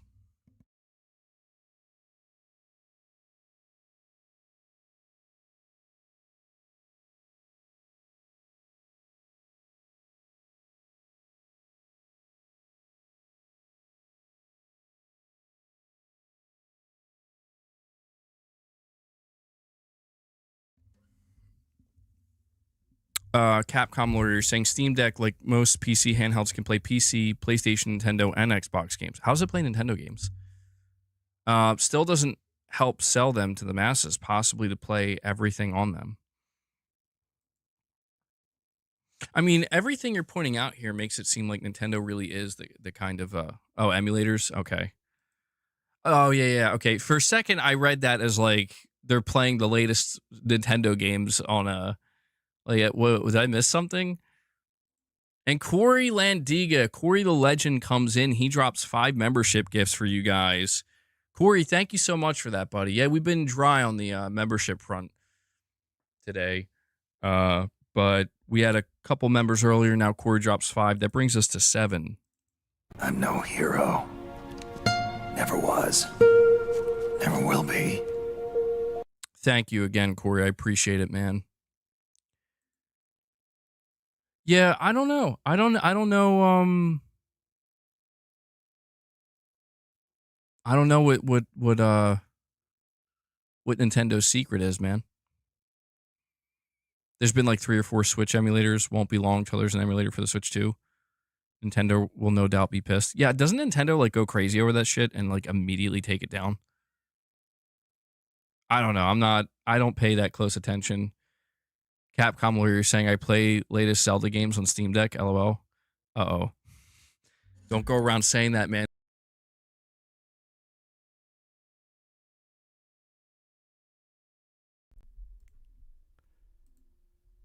Sorry, I unplugged my mic. Nintendo's going to come after you. You guys hear me okay? I think we're good. Yeah. Sorry about that. Pulled my mic back too far. Corey says he's late. It's all good.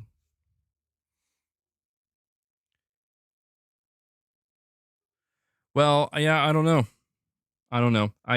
The only thing I do feel like I know, truthfully, is that Sony wants the PlayStation 6 generation to at least be as successful as the PS5 in terms of revenue and profitability.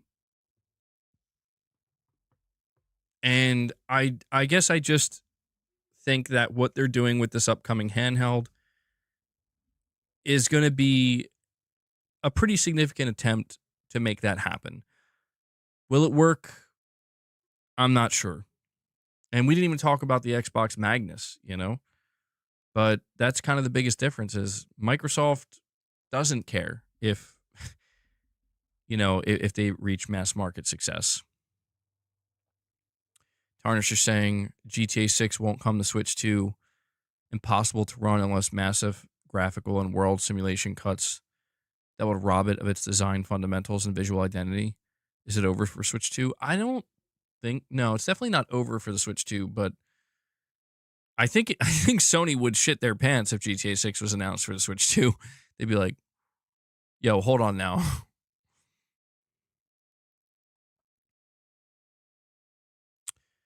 The Cerny held. Can I get the Malkovich Microsoft soundbite if I drop some memberships? Absolutely, Ray. Absolutely. Bro's about to drop memberships just for that soundbite. Emulation is illegal. Stealing of ROMs is not. You have to rip your own copy. Okay. Do I think Fox Hunt will last? Unfortunately, no. I wish it would. I hope it does. I've been enjoying it. I'm not gonna lie. Me and my buddy, we've been playing it. It's kind of addicting. The gameplay loop is really good. Actually, it's not perfect. I get pissed off sometimes, but I've definitely continued to have the itch to play it, man. And I'm like, I would like to see this grow into something eventually, but I don't know. And Ray does it. Ray drops 5 more member gifts for you guys. I'm just kidding, Ray. I'm not playing that soundbite. No, I will. I will. You just have to give me a second to bring it up. Let me read the super chat and I'll play your soundbite, Ray. Thank you for that, buddy. That brings us to 12 members. So it's been slow going today, but Ray and Corey, they're trying to get a member train going. So if you guys want to, contribute, consider becoming a member. You can always drop a single member gift if you want as well. Bro, if you don't find a gun within 5 minutes, you're done in Fox Hunt. Dude, it's so true, man. Do you hear Leia, by the way? All right. God, do you guys hear that shit? Chill. Chill. Um, Charles, you're saying with all the exclusivity chat, what's to say Sony doesn't flip the script and do what Microsoft is doing and allow exclusives to be on Xbox consoles? Well, that's the thing, Charles, is like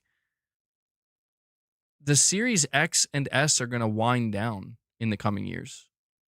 And Steam is going to be on the next Xbox. I think, I don't know. I don't know. I'm going to talk about that in a little bit. And Ray, let me get you your soundbite real quick.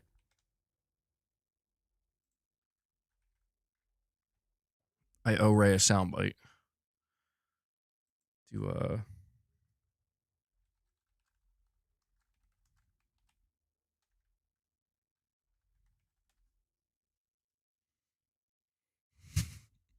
me make sure it's coming through. All right, this is for Ray dropping 5 membership gifts. Dr. Chan. General, I won't be able to calculate the right data for the satellite for 49 minutes. How long till impact? 11 minutes and 44 seconds. Fuck Microsoft! Okay. Fuck! Seconds. Fuck Microsoft! Okay. Fuck! Seconds. Fuck Microsoft! Okay. Fuck! Oh man, I think that show got canceled. Oh, sorry, was the audio really low? Hold on, my bad. Hold on, I have to redo that.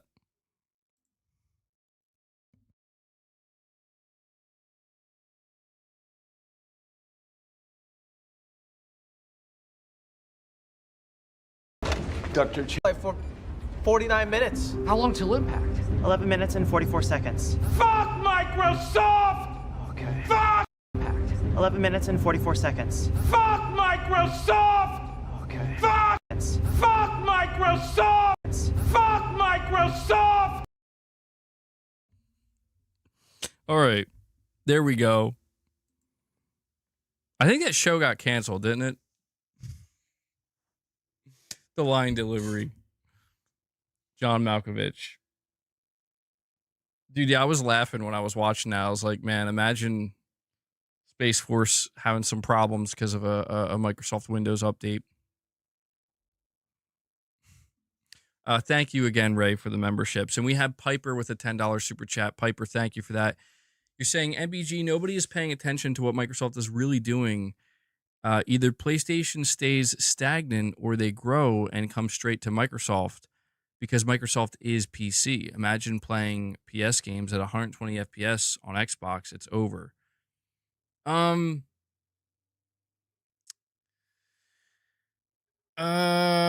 right. So how do I unpack this one? Piper, there are quite a few people, or I don't know if quite a few people is the right term, but there's some people that they believe most people are missing what Microsoft is trying to achieve. Microsoft, their end game, I mean, you're saying like Windows is PC. Here's the thing, dude. Here's the thing. Windows, Microsoft being PC, I would say Valve. Like, you could make the argument Valve is PC gaming, not Microsoft.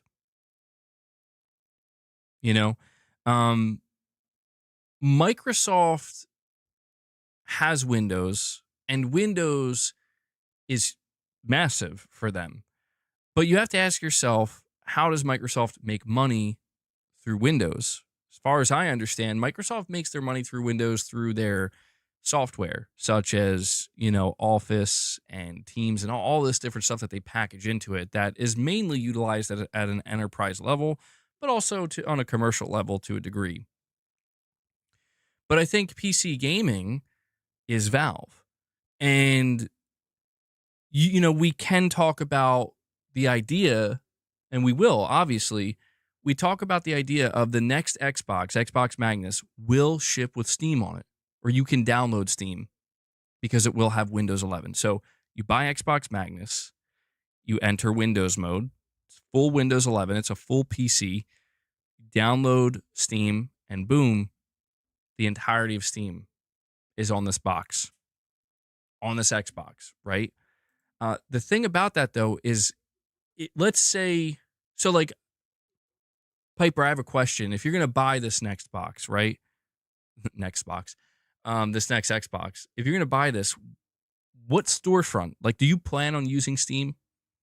Or anybody in the chat, if you want to chime in, if you're planning on buying this device, are you going to use Steam on this box? Because if you're going to use Steam on it, then the problem for Microsoft is they're not making any money at all. And I understand where it's like, well, why should that be that shouldn't be your problem. You shouldn't give a shit if Microsoft is making money. The only reason you should consider it, though, is because you have to ask yourself, why? You know what I mean? Like, why would Microsoft be okay with making no money on this?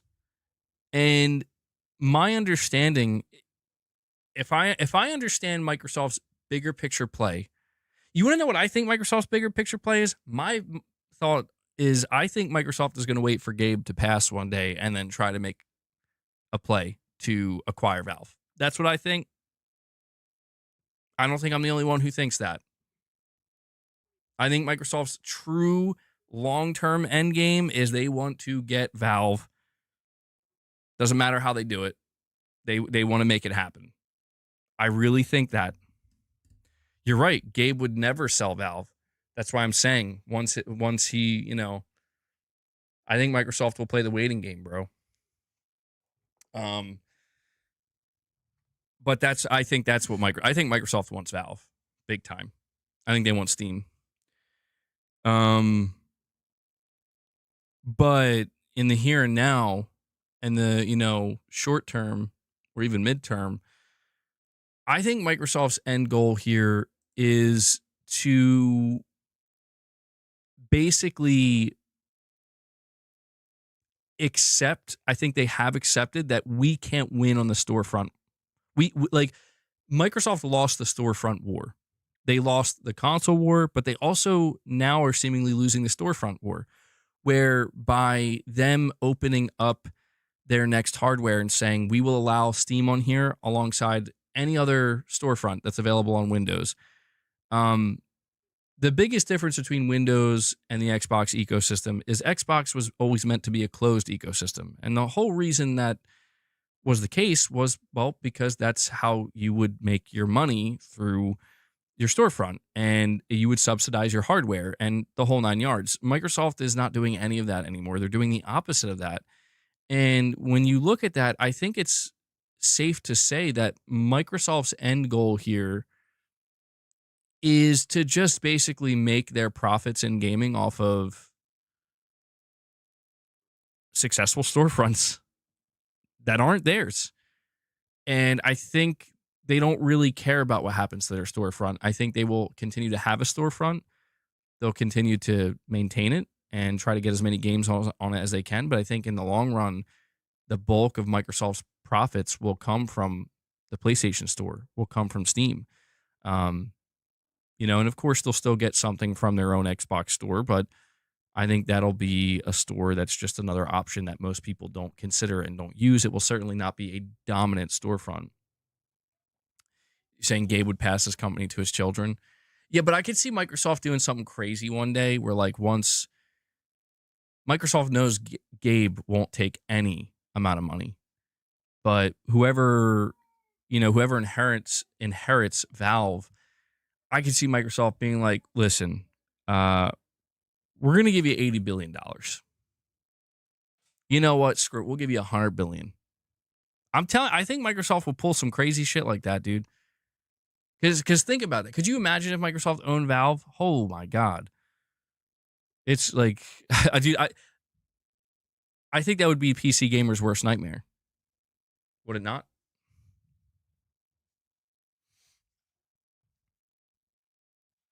Gabe has everything he could ever want right now. Isn't he like a huge fan of yachts?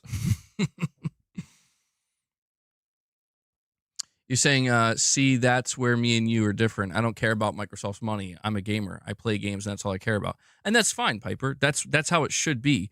But I guess I'm just trying to say that, like, I think it's worth keeping in mind that the benefits you see there, right? The benefit that you see from this next Xbox device, especially knowing it's going to be expensive, most people, like the overwhelming majority of people, are not going to see that, or they're not going to view it the same way. And I'm on like the same page as you, man, where it's like, I don't care if Microsoft doesn't want to make money on their device, you know? But when I look at this upcoming Xbox Magnus console, I ask myself, like, what excites me about it? And truthfully, I guess nothing excites me about it, because it's like, well, I know that the games that Microsoft is going to release on it, they're going to release on PlayStation as well. And I'm already on PlayStation. The other thing that they're offering, access to Steam, I already have that through my PC, and I can do as much PC gaming as I want. So I think, you know, Leia, hey, stop that. I think what I'm trying to say here, Piper, is that I think you're part of a more niche group at this point, which is perfectly fine. Sometimes those are the best groups to be in, right? I think that niche group is that there are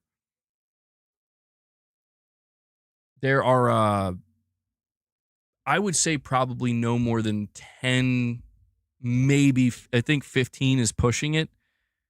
I think 15 is definitely pushing it, but let's say about 10 million people, 8 million perhaps, 5 million even on the lower end, that are going to buy this Xbox Magnus device.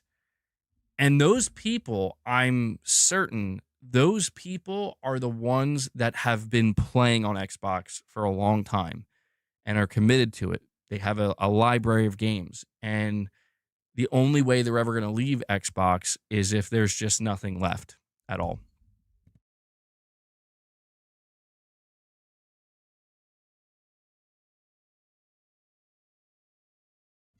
And I think from that player's perspective, you do see something good, right? Because you said you have a PS5. My assumption is you bought that PS5 for maybe a couple of Sony games. But now Sony has made it clear that eventually we will put our games on Steam. Not at all at once, but eventually we'll put our games on Steam. So I think from that player's perspective, it's like, I buy this device. It's expensive. You pay the premium. You still have access to your Xbox library. You have backwards compatibility. You can now use it as a PC if you want. You have access to Steam. And through Steam, you can also have access to PlayStation games or like emulation and stuff like that.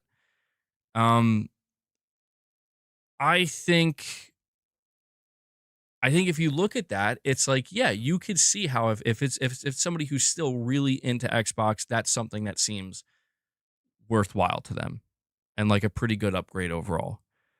But I guess I keep thinking broadly, because the reality is Xbox has gotten to this point because they have no choice. If Microsoft wasn't backing the Xbox brand, you would not be getting this device, unfortunately. If Microsoft wasn't the parent company of Xbox, Xbox would have went under a while ago. Oh, you could make the argument Xbox would have never existed to begin with, because it's too expensive of an endeavor. So I always give Microsoft credit for trying to get in the game, and they did, and they made some waves. But the reason why I personally pay somewhat close attention to the business side and the business dealings is because I feel like we've seen over the years, like when shit goes south, the results can be devastating from a fan perspective. I'm talking from like a gamer fan perspective, where like, I always talk about this, but do you know why I want to see the PS5 continue to do well, or at the very least just like not hit a wall? It's because I want the console market to remain healthy. The console market that I partake in. And the reason why I want it to remain healthy is because if it starts to deteriorate, it's going to go away. You know, it's going to go away. It's going to start to really take a back seat. And that's why I wish Microsoft was doing something that wasn't this, to be honest. I just think an alternate reality where we see the PlayStation 6 and the Xbox Magnus. Xbox is a more traditional console, and it's like we're going to have State of Decay 3, Forza Horizon 6, Gears of War E-Day. Well, maybe not E-Day because that's coming next year, but like, you know, like the Elder Scrolls 6 or whatever. That's probably a ways away too, but Blade, shit like that. That's like, these games are exclusive to Xbox, and these are the games that are going to, push the next Xbox console. It would have been, I don't know, I guess it would have been more interesting, in my opinion, to see that angle, because I don't know, I guess I just feel like what Microsoft is now offering with this Magnus console, I just feel like what makes it unexciting to me is that it's something that already exists minus backwards compatibility with Xbox games. And I'm like, well, yeah, I don't know. I guess I'm just saying, like, I would have preferred to see at least one more generation of Sony and Microsoft going toe to toe, trading blows, trying to fight for us to win us over. And the thing about the next Xbox is it's not doing that at all. The next Xbox is literally, hey, we don't care if you buy this, bro, at all. But it's there. And so if you don't want to go to PS5 and buy our games on PS5, if you don't want to go to PC and buy our games through Steam, you still want to stick with us, we got something for you. But you're going to pay a premium for it, And I could see how, like, Piper, from your perspective and some others, that's like a win. Because to be honest, if it was the other way around, I would want Sony to do that too. I'm not, I'm not going to sit here and pretend I wouldn't. Like, if Sony was on their way out of the console market, that would matter to me is, like, Sony, I have a library of games. Like, please, God, give me something, I would hope that they would at least do that. And that's why I do give Microsoft credit, where they could leave tomorrow if they want, and say we're done. But they're still lingering, and I think they're doing the right thing. They need to offer that bridge to the remaining Xbox players.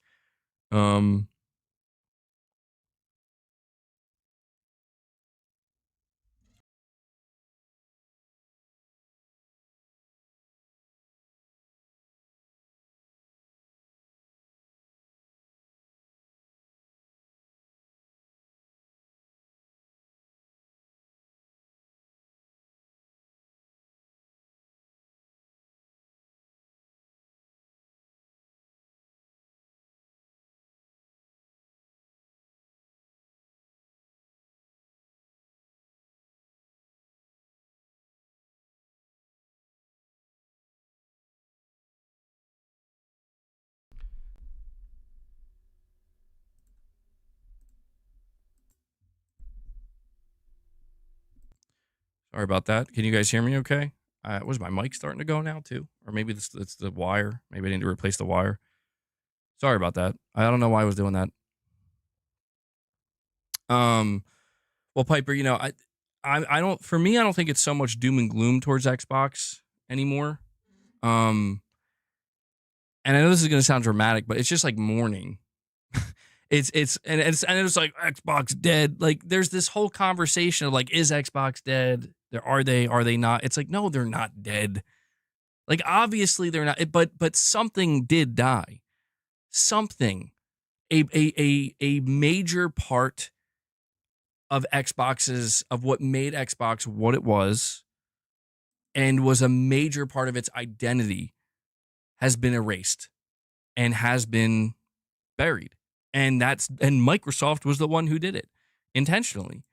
And there are people who see that as a good thing. There are people who see that as a bad thing. Just like if Sony did that tomorrow, if Sony came out and said, we're done with exclusives, we're putting everything everywhere, you would see people saying they're dead. You would see people saying this is the best it's ever been. You'd see people saying this is great. See people saying this is horrible. But the thing that I focus on, I guess, because I'm just one person, what I've always focused on is what Xbox was to me. What Xbox was to me, I mean, it basically was like the Joker to Batman, or what Batman is to the Joker. It's like it was always that kind of rivalry where like these two competitors need each other to a degree to always operate at a high level and keep, it creates a kind of a bigger picture that I find more interesting and more engaging overall. The reason why I'm on PlayStation is because Sony fought very hard to bring me over here. You could make the argument that it was overkill. Like I started with the I bought into the Xbox One, and I'm like, this is good. A little worried, but I was still there, and a couple years went by, and I'm like, bro, yeah, the flip flopper. Well, dude, that's the thing. It's like it was what Sony was doing with the PS4 that eventually it made me cave, and I'm like, I can't deny that. Like this is the good shit.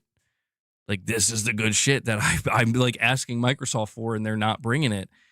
And I'm just saying, it's like Sony did that, like what they were trying to do, they succeeded at doing. And I guess it just would be interesting if Microsoft was able to kind of like rally and come back and be like, oh, Sony, that's great. You got The Last of Us, you got Horizon and Bloodborne. Well, check out what we got. But that never happened. Like that moment never happened. And unfortunately, it just seems like they had, Microsoft had basically a couple plays left to make that happen. And they never executed on any of those plays.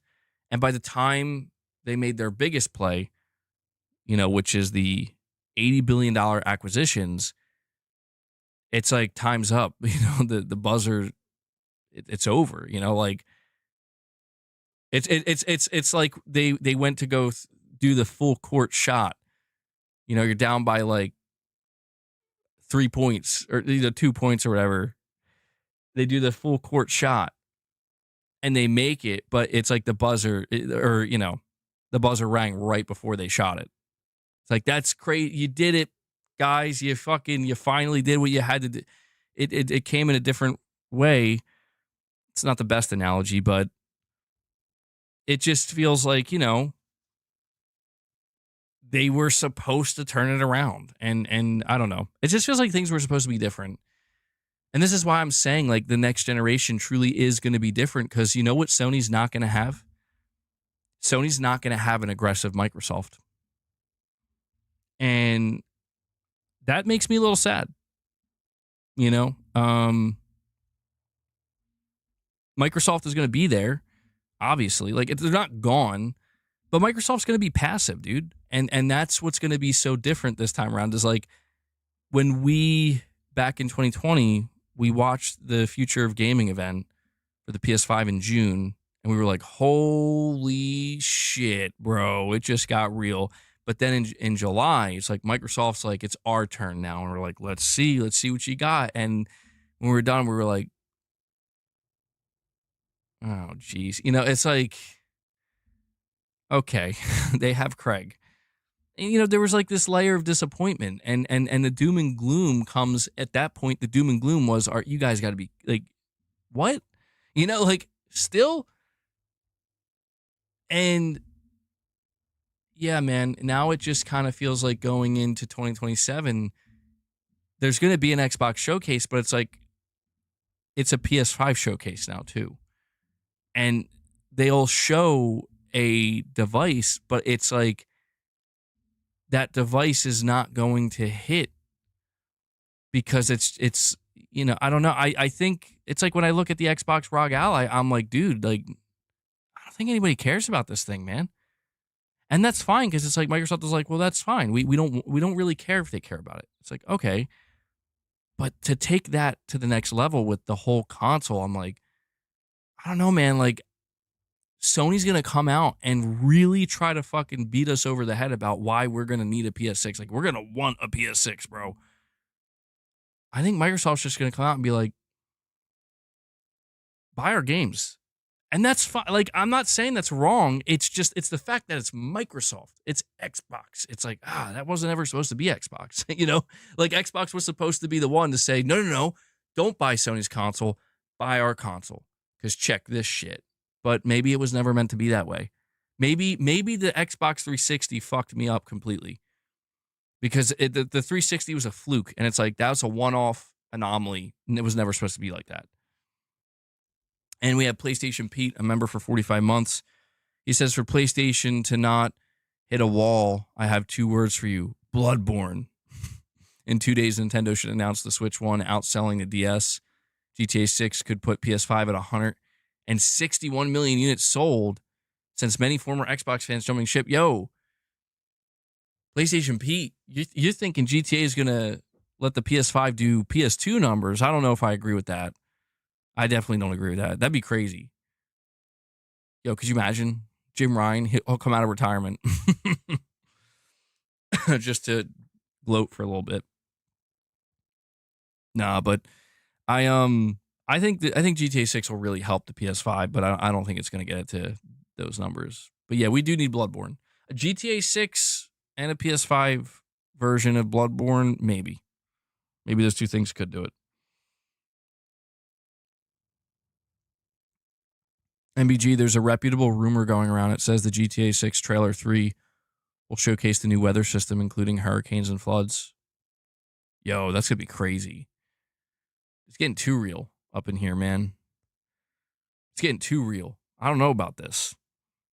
How real do we want our games to be?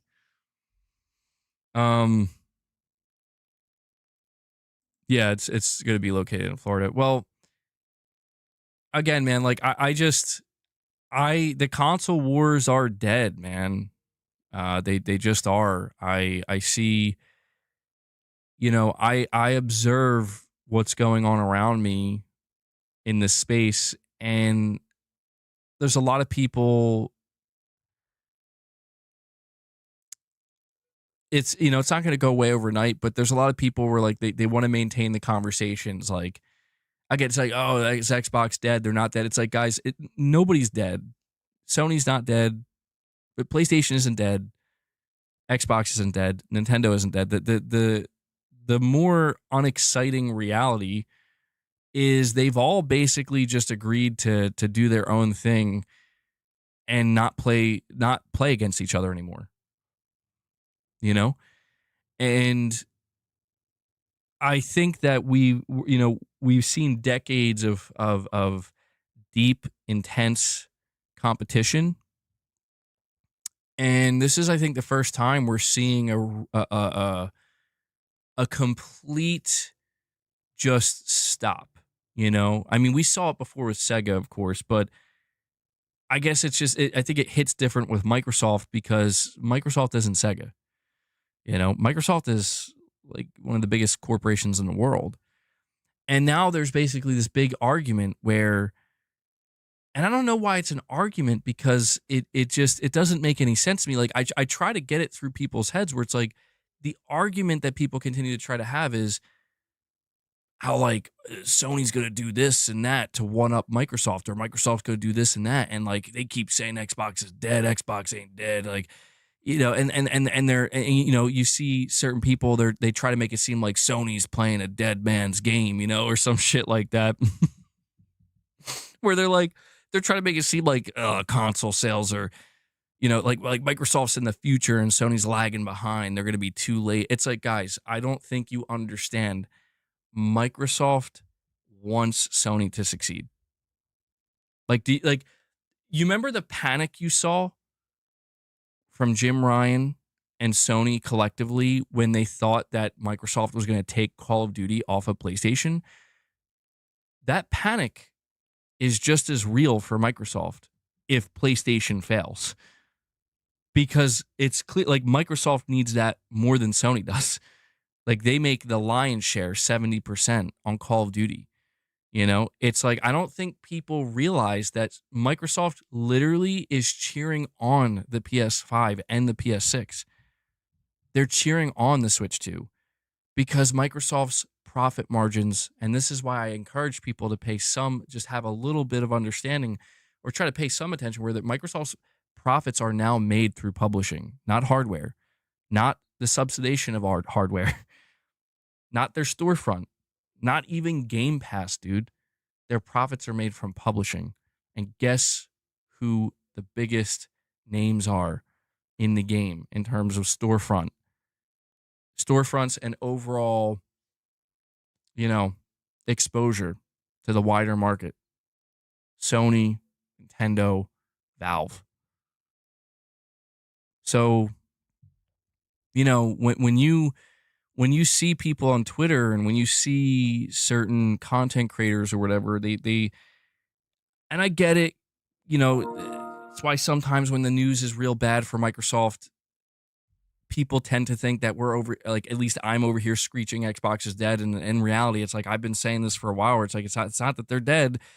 It's just it is, you know, the book is now closed and a new one is opened, and in that book, the story begins with, you know, there was Sony and there was Microsoft, and they both rely on each other. They both rely on each other in order to thrive and continue to grow. You know, the previous book was there was Sony and there was Microsoft. One has found great success. The other is planning to destroy that success and take it for themselves. You know, like it's, you know, they're two different books now. And you know, the second book is just not as interesting. Like it's just you know, it's like a sequel, bro. It's like the sequel's just not, it's good, but it's, you know, it didn't hit the same as their first one, the first time around. Capcom lawyer, you're saying, will the Bloodborne remake be big though? The OG game only sold 7 million on a device that had 117 million players. It isn't Elden Ring. I wonder that as well. My thoughts on that have been for some time now. If Sony does something with Bloodborne, it's in a post Elden Ring world. I think, you know, FromSoft, when you see the From Software logo, there's the From Software logo before Elden Ring, there's the From Software logo after Elden Ring. I don't think Bloodborne would do Elden Ring numbers, but I think it would get a big bump. I think you'd get a lot of people who never played Bloodborne, who weren't, you know, fans of From Software until they played Elden Ring, that'll suddenly be like, yo, I want to play this now. You know, like I want to play this. I played Elden Ring, From Software, Bloodborne looks, maybe they've heard, I'm sure they've heard about it, you know? So I think it would do better than the original, just based off of the fact that From Software is now a household name. And I think when Bloodborne came out, they were still on their way up. They were a known studio for sure, and like they had a very good reputation, but I don't think it was anything compared to where they are now, truthfully. Mr. B, you're saying From Software's reputation has grown a lot since Bloodborne. Yeah, I agree with that. You never played it, Wes? Oh, damn. And Capcom lawyer saying Night Rain only got 5 million and it has the Elden Ring name, LOL. I thought it did better than that. Or maybe you're right.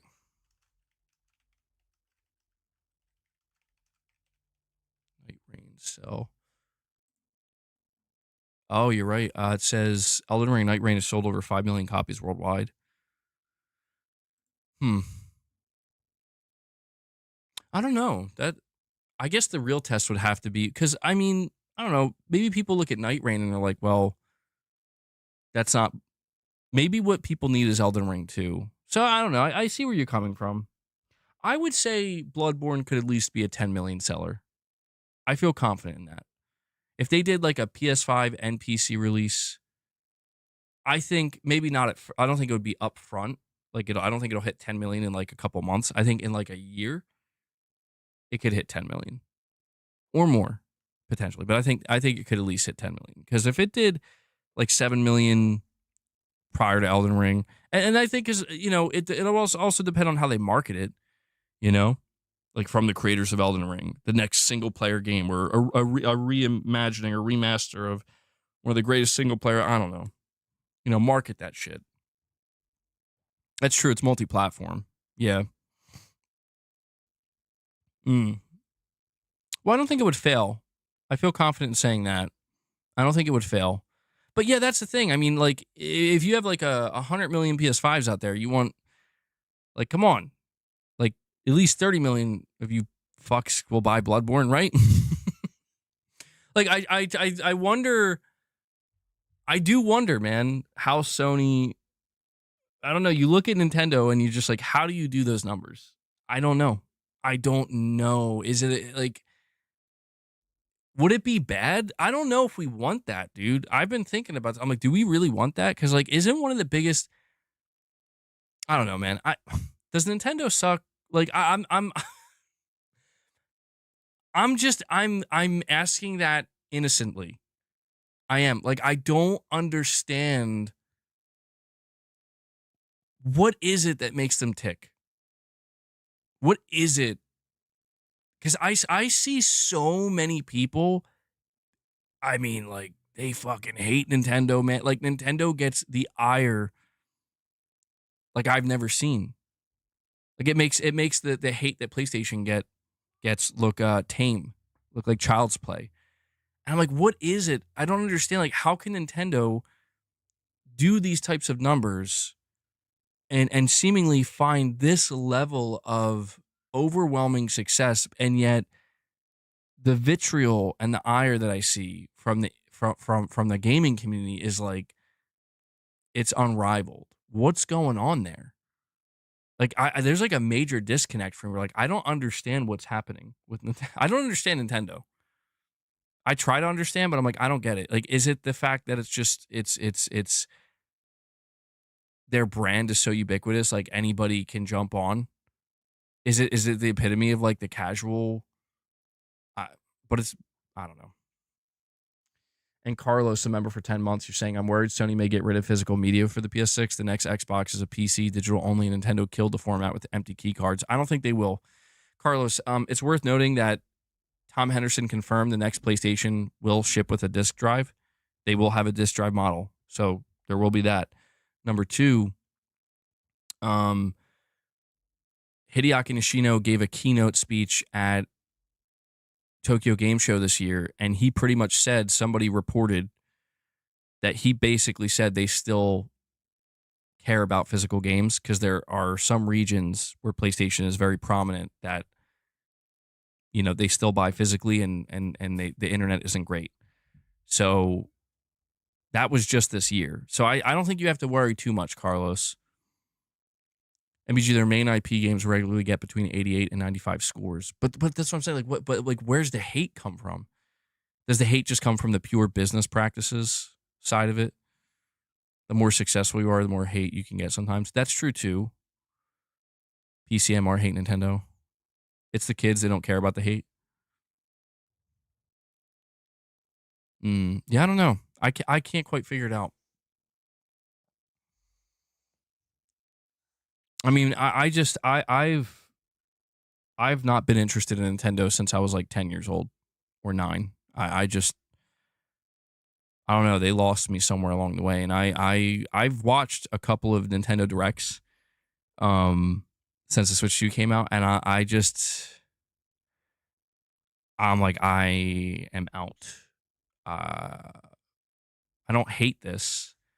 Like, I'm not hating on Nintendo. I'm just like, I gotta go. This ain't for me,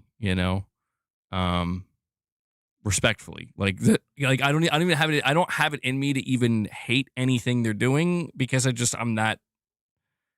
It's that not for me. You know what I mean? Let's not forget Sony owns a majority share in FromSoft, so they will earn whenever those games come out as well as PlayStation is eating good. Yeah, that's true. The hate comes from Reddit. LMAO. You know better than to believe that MVG. Sure, everyone said it wouldn't outsell the Switch, or the Switch 2 wouldn't sell. Yeah, I mean, the gaming version of Apple.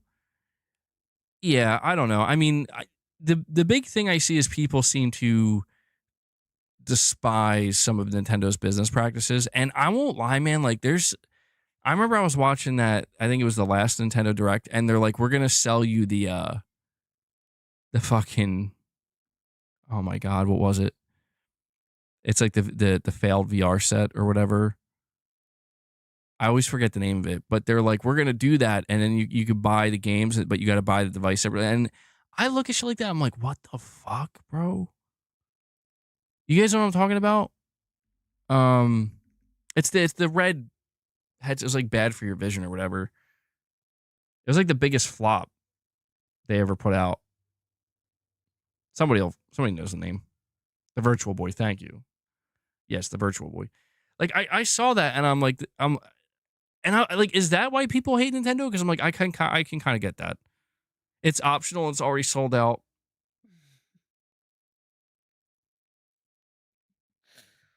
Oh my God. Like, I don't know. I look at stuff like that. I'm like, is this why people kind of hate Nintendo? Because I'm like, I remember I was watching that and I'm like, are they serious? But I guess that's the scary thing, though, right? Is it's like it sells out. And it's like, I can't be mad at Nintendo because they're like, we're just gonna watch this. Like, and then they just sell it. And it's like, sure, we'll take that money. I'm like, yeah, if that was me, I don't know that I would say no to that. Clearly, somebody wants this. People want this for some reason. But I guess just like for me, I look at this and I'm like, I just look at something like that. I'm like, this is like a joke. It's like a bad joke. But I don't know, man. I don't know. A lot of things to hate these days, I guess. You also can only buy it as a Nintendo Online member. Dude, why is that's just so crazy to me. I think the thing that makes it so crazy to me is knowing it was like the biggest failure ever for Nintendo. And they're like, let's sell it again. But it's like nostalgic failure. Sony will never get brand loyalty like Nintendo. It's been 40 years of curated fans. Well, I mean, do you think by the time we get to PlayStation's 40th anniversary, we might, like, Sony will be out here selling us like fuck, man, I don't know. What's the biggest failure in PlayStation's history? It's a good question, actually. There had to have been something that failed, like, egregiously, right?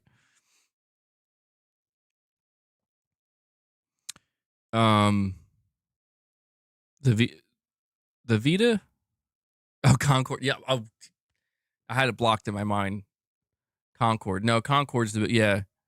10 years from now, they're going to do something for Concord. Nostalgia. We're going to reopen the Concord servers for a limited time. Get VIP access. Pay $100. Get to experience Concord for 2 weeks. Relive the nostalgia. Concord merch? Oh, hell yeah. I platinum Concord, by the way. In case you didn't know. Only a fraction of PS users buy PS exclusives. Third party's king. On Nintendo, it's the opposite. I mean, well, how are they going to fix that? And Silent Spartan! Bro! Yo, Silent Spartan, he came in for the Concord talk. He's like, yo, reopening the Concord servers. This is what I want to hear. This is the conversation I want to hear. Silent Spartan comes in and drops another 50 membership gifts for you guys. Absolute devastation here. God damn. Spartan, bro, thank you so much once again. Holy shit. I call him the membership monster for a reason. He's out here dropping 50 bombs left and right. You never know when he's going to show up. And it was slow going. It was slow going for a bit. He comes in, he drops 50. I think that brings us up to 62 members on the day. So, guys, more W's in the chat for our good friend Silent Spartan here. He's been dropping just phenomenal. I mean, truly phenomenal support for the streams, for the channel. And boss, please don't chew that. Okay. I guess boss will get his treats again. So, listen, if you're in the chat right now, and I did see quite a few people today that don't have memberships. If you happen to get gifted a membership, make sure you go check out some of the member-only content. We have Morning with the Misses.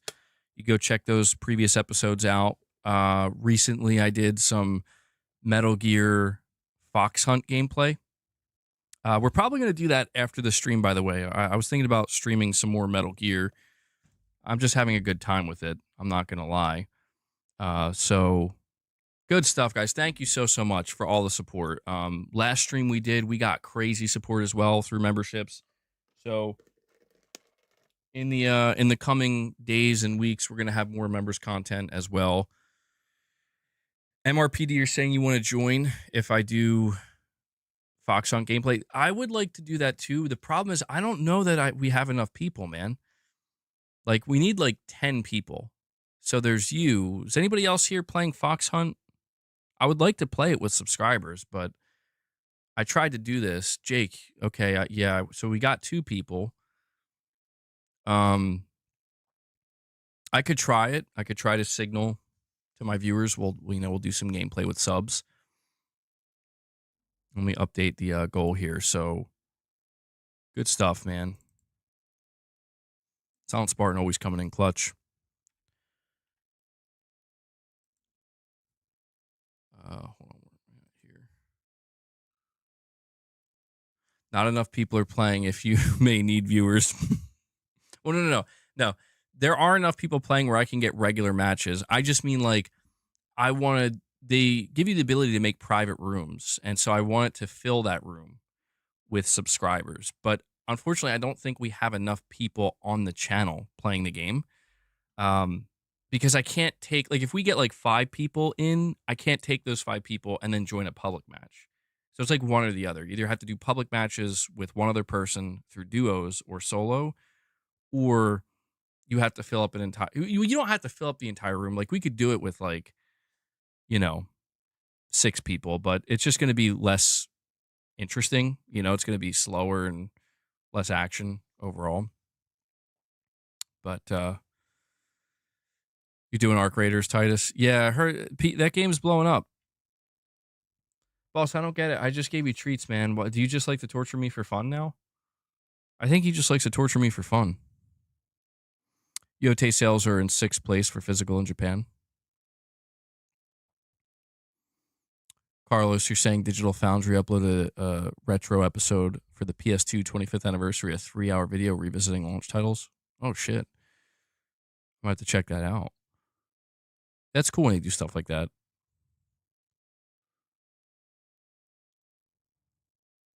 Yeah, it's a shame. MRPD, I mean, like, I hope that, again, I want to see Fox Hunt not die. Yeah, it's not thriving, but I think if Konami plays their cards right, they could do something. The absolute first thing they need to do is crossplay. I think it's absolutely wild that they don't have crossplay for this Fox Hunt mode. I mean, it's just like, Jesus, man. Like, do you want it to die? But I thought Digital Foundry is anti-PlayStation. Dude, I think those narratives are made up depending on the day, right? Like, if they have something good to say about Xbox, they're anti-PlayStation. If they have something good to say about PlayStation, they're anti-Xbox. And just, dude, I don't know, man. I've been observing a lot of stuff on Twitter the past, like, week, I would say, and it's becoming apparent to me, like, how weird things are getting out here. Like, I'm seeing people trying to dunk on people by making videos, like, shitting on their opinions of Game Pass, and, like, I'm trying not to judge too much because it's like, I get it, like, I've been there, I suppose, but dude, no, boss, You need more? Listen, I'm only giving you like 5 more, dude. This is absurd. That's it. All done. No more. But yeah, I've seen some. You're saying you've seen that here? Yeah, but I mean it's been a mixed bag with Digital Foundry and people's responses, because like, dude, the craziest time I remember for Digital Foundry was at the launch of the PS5 and Series X, dude. That was a bloodbath, dude. Like, I mean, you know what? Looking back on it though, I kind of miss it, because like that is like the finality of like the, I don't know, like the true console war, where it's like you got 2 new consoles, the Series X, the PS5. The Series X is more powerful. Who's running games better? And the PS5 was coming out on top more often. Yeah, and it was like it was like by the smallest fucking sliver.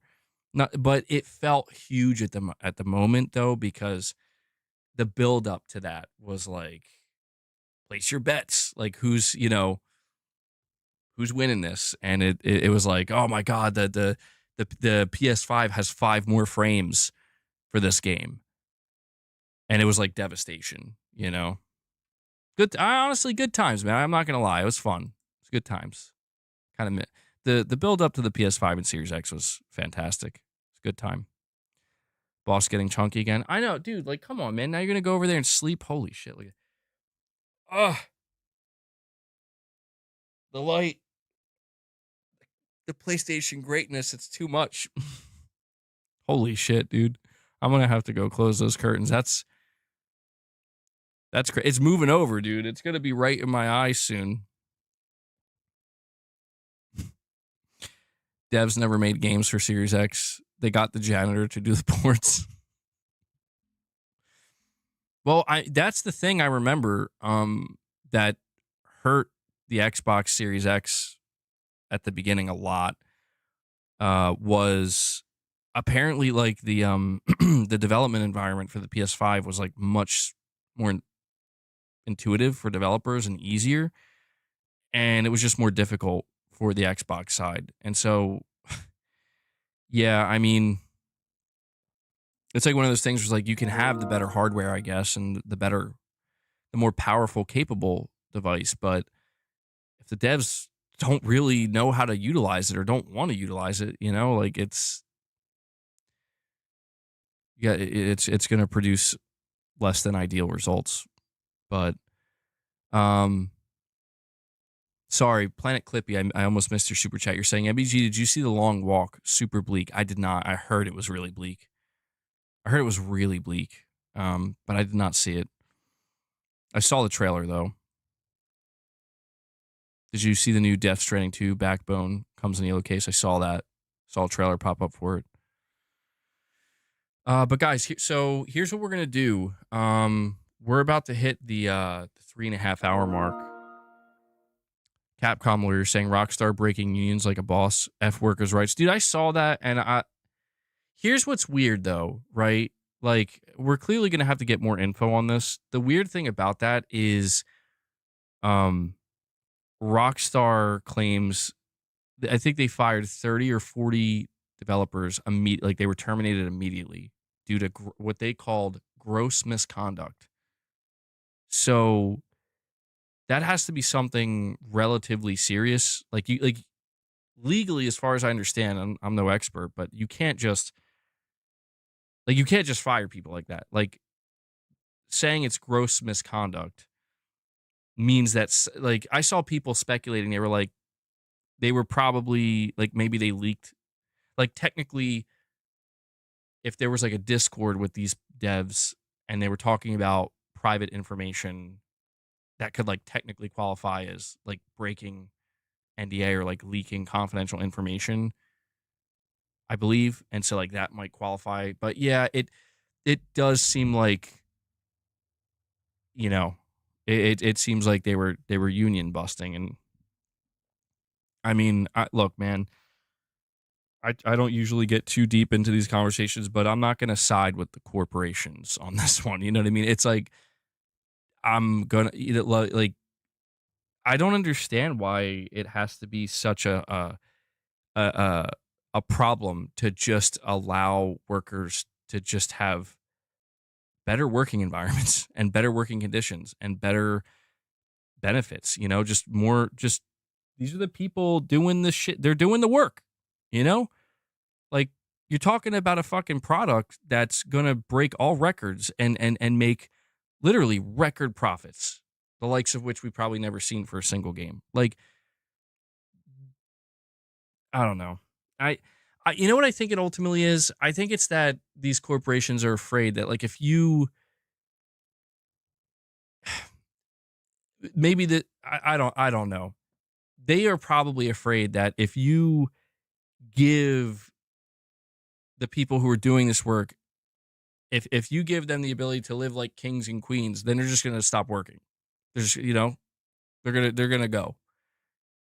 And I get that. It's why like when we saw Sony acquire Bungie, there's like this whole idea of like don't leave and you acquire more wealth over time, you know, and then eventually if you leave, if you stay for long enough, you get all that money.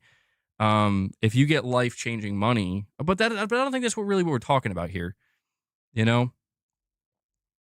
But yeah, man, these are the people making your fucking product, your game. You know, these are the people that are literally going to make you your money. Ah, I I hate how scummy corporations can be, man. Like this is it's just the ugly side of capitalism, you know. Capitalism can be great, but it's just like anything else. There's no perfect way, there's no perfect system. Everything is a push and a pull. Everything requires a certain level of mediating and balance. And unfortunately, no matter what system you're implementing, everything's always going to be taken to the absolute extreme. And capitalism's no different. And that's why you see these corporations, these corporations are fucking. You know, did you guys see this is a bit of an aside. It's kind of relevant to a degree though, and it's a slippery slope to a small degree. But did you see Billie Eilish? I don't listen to her music, but she was trending because she was in a room full of like billionaires or something, and she was saying how billionaires, like nobody should be a billionaire, and billionaires should give their money away. And I saw like Mark Zuckerberg apparently was in the room and was very upset by it. But one of the more strange things I observed with that was people on Twitter, they were like beginning to argue. People now there's like an argument, like, should we be mad at billionaires or not? Like, and like people are like turning it on Billie Eilish and they're like, well, Billie, you know, you're a multimillionaire. You're richer than than like 99% of people. Why don't you give your wealth away? Why don't you give your concert tickets out for free and or make your concerts free and shit? But, I think this is one of those things where it's like, guys, we're talking about like, yes, there is the idea if you're a multimillionaire, and also apparently she's donated a bunch of money to different organizations and stuff. But it's like if you're a multimillionaire, maybe consider if you really need all that money, you know? Exactly. There's magnitudes of difference. Like multi-billionaires though, it's like, bro. I mean, look, I would say I lean more so on the side of I don't think we need billionaires. I think having billionaires creates more problems and doesn't really help anything.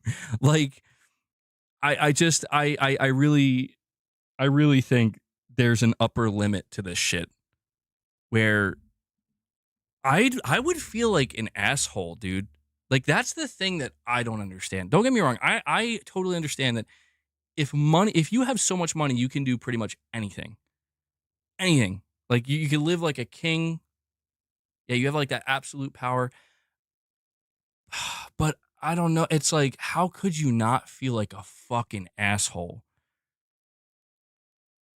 I mean, I guess it's easy for me to ask that question when I'm not surrounded by, you know, all my dreams being fulfilled instantaneously. I like literally anything at my fingertips. I guess it's easy to not feel like an asshole when you're feeling great. Or yeah, maybe some people like being the asshole. I don't know. I mean, it makes me question, like, are the people who are billionaires, like, that's who they're meant to be? I wonder that, because it's like, I couldn't be a billionaire. I literally, I would be the person where I'm like, listen, I want wealth, but I would feel like that's too much, man. And I'm not trying, this isn't like holier than thou. I'm better than these people type thing. It's just like literally like, I'm afraid to have this amount of money. Because I'm not, I don't know, like, I feel like I should do something and I don't know what to do with it. But I don't know. I'm a pretty empathetic person at times too, and I would feel like I would want to change shit, you know?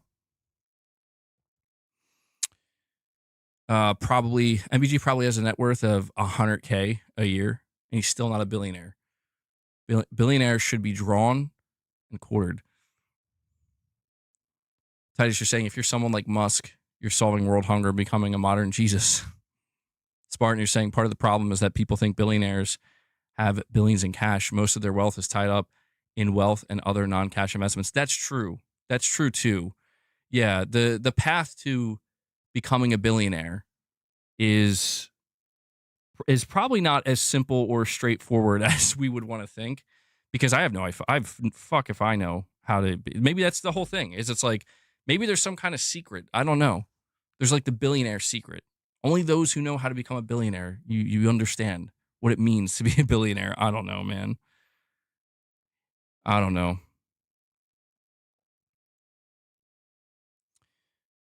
Poor is always being fucked over by the rich. Always have, always will. Keith David, Platoon. Damn, bro.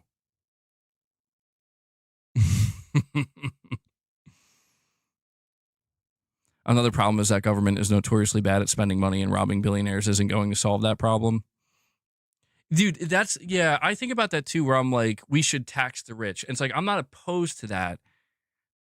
But if the government still doesn't know how to spend their money properly, like that's, you know what I mean? Like taking money, like getting more money won't necessarily solve the problem.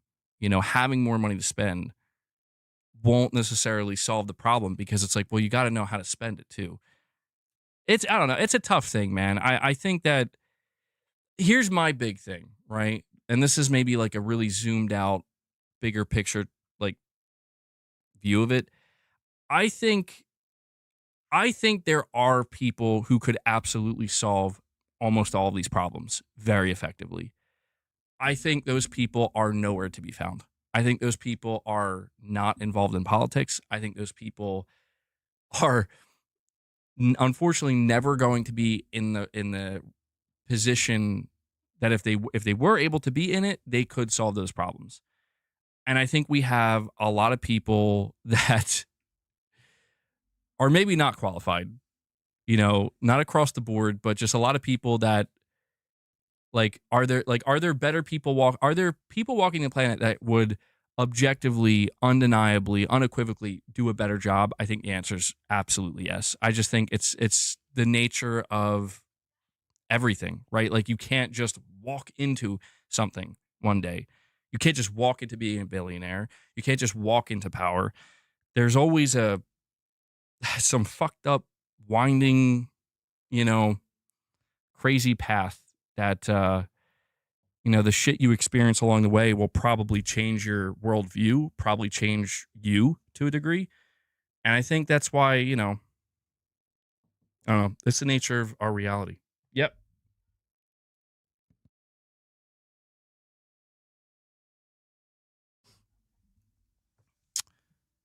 Unless there's peace in the world, world hunger will never be solved. That's true too. And I hate that. I'm starting to veer into the existentialism again. As the light,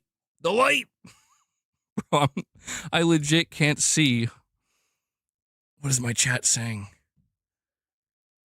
You got to fix the root problems of society. We treat man-made constructs like the government and economy as if they were immutable laws of nature, but they're not. We invented them so we can change them. I believe it's the human condition, though, you know? Like, listen, man, I think really out there a lot of times. Like, you're talking to a person that I'm over here thinking, like, I feel like we're trapped. I feel like I'm like a soul, like I have a spirit in my body that is not maybe necessarily, I don't say not meant to be here, but like it's trapped here, you know? And every person is trapped here. Every person is a soul that's trapped here. And basically what I'm trying to say is like life is like Dark Souls. Don't go hollow, you know? We all got to become communists. No, the crazy thing about communism, okay? True communism is impossible. Communism doesn't work. Communism in its purest form, like it's like it sounds like a utopia. Like everybody's working harmoniously together, and like everything's working perfectly, and everything's perfectly balanced. But that's what I mean about the human condition and the nature of our reality, where it's like that literally cannot work. Why is that? That to me is very telling about the nature of our reality and existence here. But we're always going to have to try to find something better, find something that does work. And I think we can find I think there are many different ways that things can work. But I think what makes it not work is basically the same every time. What makes it not work is that it'll always come back down to my theory of it's just the few bad apples. It will always be that, man. Like as long as there are people who are willing to fuck others over and say screw you and everything, we could be in the Garden of Eden, but there's going to be somebody that's going to fuck something up. It's always going to be the case. Always. And that's I don't know, I don't I always tend to veer towards nihilism because of that, where it's like, if not nihilism, maybe sometimes like stoicism, where it's like things are just going to be as they are. And maybe the only thing that's worth worrying about is the two things you can control, or even the one thing, your feelings and your mind, and maybe sometimes your body, right? Usually you have control over your body, usually, right? Focus on controlling those things. That's all you can do. And if you hyper focus on that and try to put some kind of positivity into that, some kind of good energy into that, you will, good energy will radiate, and that will have some kind of small ripple effect. And in some cases, maybe a bigger ripple effect, but it will have an effect around you. And it's kind of, maybe that's how these things work. I don't know, man. It's, ambition can be like a poison for a lot of people, where your ambition can be so pure at heart, like, just what it is. But the pursuit to reaching that ambition is like the actual path to get there will corrupt you and will ruin you. And so that ambition actually turns, what they say is like the road to hell is paved with good intentions. That to me is the interesting dichotomy of life and good and bad. Cronyism is one of the worst reasons for it. And at its root, that's a government problem. Government opens itself to financial manipulation by the private sector, aka lobbying, etc., and regulatory capture. Do you guys hear Leia? She's out there like just talking. The problem is largely education. If I knew at 18 when I now know at 39, I'd be a multimillionaire with a very little effort. Dude, Sound Spartan, I totally know what you mean by that, man. That's like what is up with that too? Like, that's like the craziest feeling in the world. Because I think back to even like 10 years ago, and I try not to talk down towards myself, but I feel like sometimes we just look back at ourselves as like, man, you were one dumb son of a bitch. You know what I mean? Like you want to go back and smack yourself upside the head, being like, what are you doing? But I don't know. I guess that again, that is the nature of life, where it's like hindsight 2020, where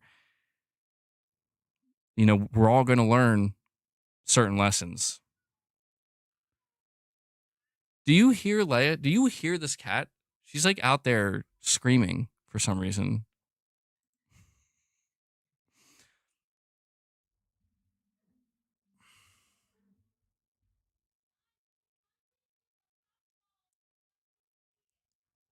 I see the light. I see the light.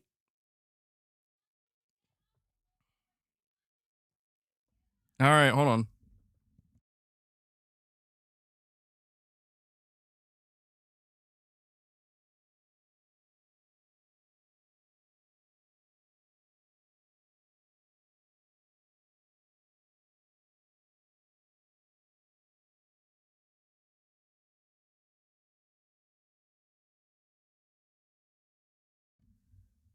What happened? Wait, what happened to my video? Can you guys hear me?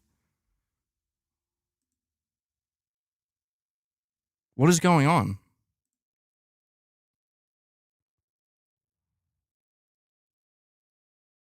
I don't know. What the hell just happened?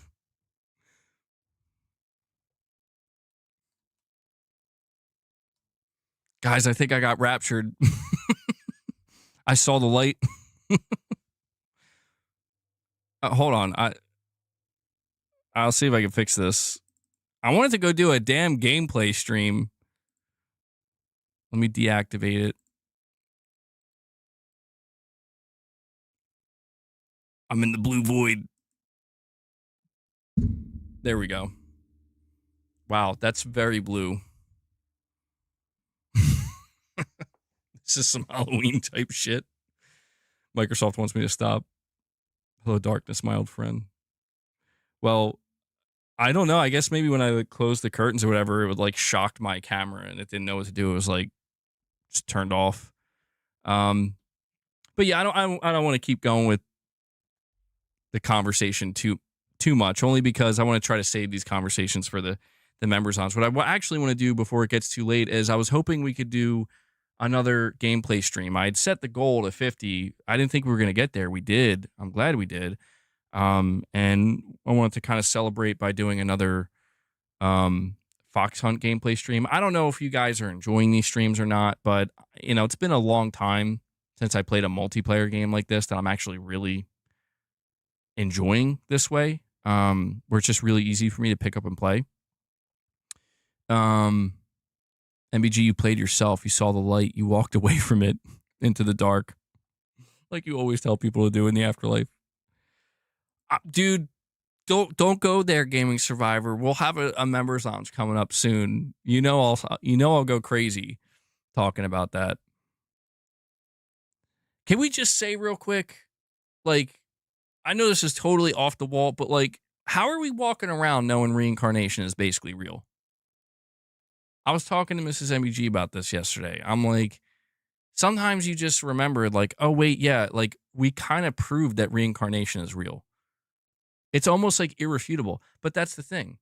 Because it's like, well, what are you going to do with that information? I don't fucking know.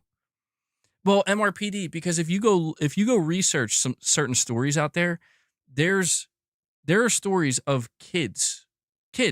I mean, go look into it. I'm serious. If you look deep enough into it, you'll walk away realizing, holy shit, reincarnation is real.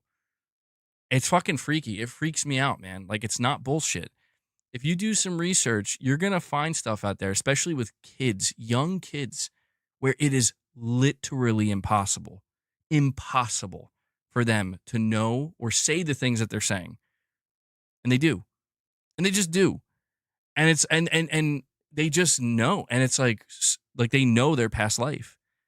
And I'm like, what the fuck? Like, how?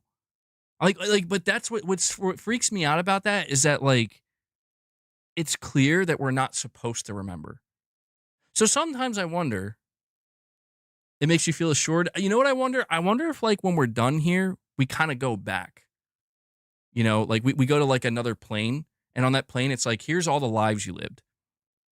It's almost like levels or some shit. But you know, the implications of that, of like, what about the people we love and care about? I don't know. I'm going to break my brain. I got to go play some Metal Gear, bro. I'm going to break my brain. I can't be thinking about this shit. New Game Plus, New Game Plus Plus, New Game Plus 7. Yo, what if that's it though? Like, what if that's it? I don't like, dude, our son, he's gonna be 5 soon. I mean, you know the saying, like an old soul.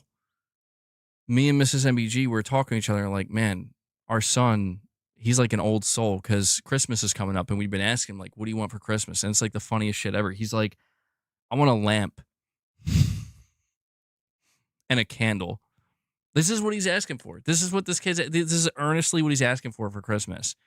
He's like, I want a white lamp and a nice smelling candle. And I'm like, bro, what? And it just feels so funny because it feels like that's something that like an adult would straight up ask for, like an older adult, like an elder, you know? I'm like, even I wouldn't ask for a lamp for Christmas, man. But that is awesome. And I'll see what else he adds to the list.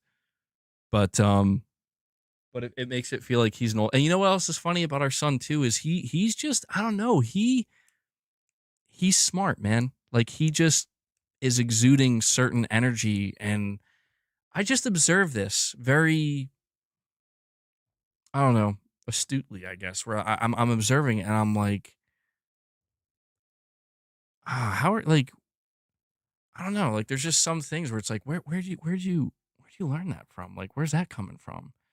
It's kind of like how I sometimes I think if I lived a past life, yeah, he's probably smarter than me at this point. Sometimes I think if I lived a past life, I must have been a drummer or something because I was just born with the natural ability to just play drums. And ever since I was a kid, I got yelled at all the time, in trouble in school constantly because I couldn't stop drumming. I'm drumming on everything, you know, everything's a drum set to me. And it was just, it's by far and away the thing that has come the most naturally to me since as far back as I can remember. And I think about, I'm like, where does that come from? Like, how does my brain just know? How? My dad wasn't a drummer. You know, nobody, as far as I'm aware, nobody in my family was a drummer. How does it just know? He must be seeing a Christmas card. I used to live lamps as a wee boy 47 years ago. He wants an Allen wrench set. Why do some kids come out of the womb so skilled in certain things? It's inexplicable. Or having certain philosophies. Yeah, I don't get that either. I don't know, man. MBG, if you could live in a universe of one video game, which would it be? Metal Gear? No, I don't know. I can't answer that question, man. That's too difficult for me.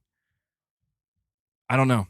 I don't think I can answer that because I don't know that there's any universe I'd want to be in. Knowing the insane parameters of those universes, it's like Silent Hill.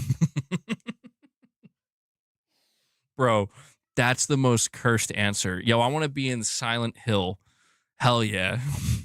Nightmare. Yeah, I want to be in Resident Evil. Oh, damn. That's good stuff. Young MBG is smarter than old MBG. Check out his old videos. Stellar Blades universe. Well, all right. I said I was going to pump the brakes here. I am going to pump the brakes here because I got to save some for the members lounge. We're going to have a members lounge probably in the coming days. So please look forward to that. I'll try to make sure I'm thinking deep thoughts that day. But guys, what I want to do now is I want to do a Metal Gear stream. I think my buddy is online right now. He's playing that. He's gotten addicted to it as well. We're both addicted to this game mode. So I figured, you know, we could do like a bonus gameplay stream. Some of my members or some of my subscribers and members were asking if they could play. I'll see if we can get enough people. All right. But I don't know. The last stream I did, not many people tuned in. I'm not really doing it for viewership. I'm just doing it for fun. So yeah, I think that'll bring today's regular podcast to a close. But I hope you guys do stay tuned for the gameplay. I hope to see you over there. But yeah, thank you so much. That was a weird sound I just made. Thank you so much for tuning in today. If you tuned in live, or even if you didn't, they say the brain is quantum. Damn, I'll have to untangle that one later. Thank you if you tuned in. A big thank you if you dropped any support today. Again, Silent Spartan, thank you for dropping another 50 membership gifts, man. I really appreciate that. And we had Corey and Ray dropping memberships as well. If you became a member, if you dropped any super chats, any direct donations, thank you guys so much. Yeah, there's not a whole lot of gaming news going on right now, so I still think we did pretty good with the conversation considering the dearth of news. But we'll see what the upcoming week brings. And also want to give a shout out to Devil Shooter, who does the timestamps for the streams. If you guys see Devil Shooter in the comments with those timestamps, give him some thanks, show him some love. I know he appreciates it. And yeah, make sure you hit that like button. And yeah, so I'm going to probably in the next 5 to 10 minutes get another Metal Gear gameplay stream spooled up and ready to go. And I'll see you guys over there. And if not, I'll hopefully see you back here tomorrow with another stream and some more content. And that's it. So thank you guys once again, and I will catch you in the next one. So until then, take care, everyone. Don't think too hard. Take it from me. Don't think too hard.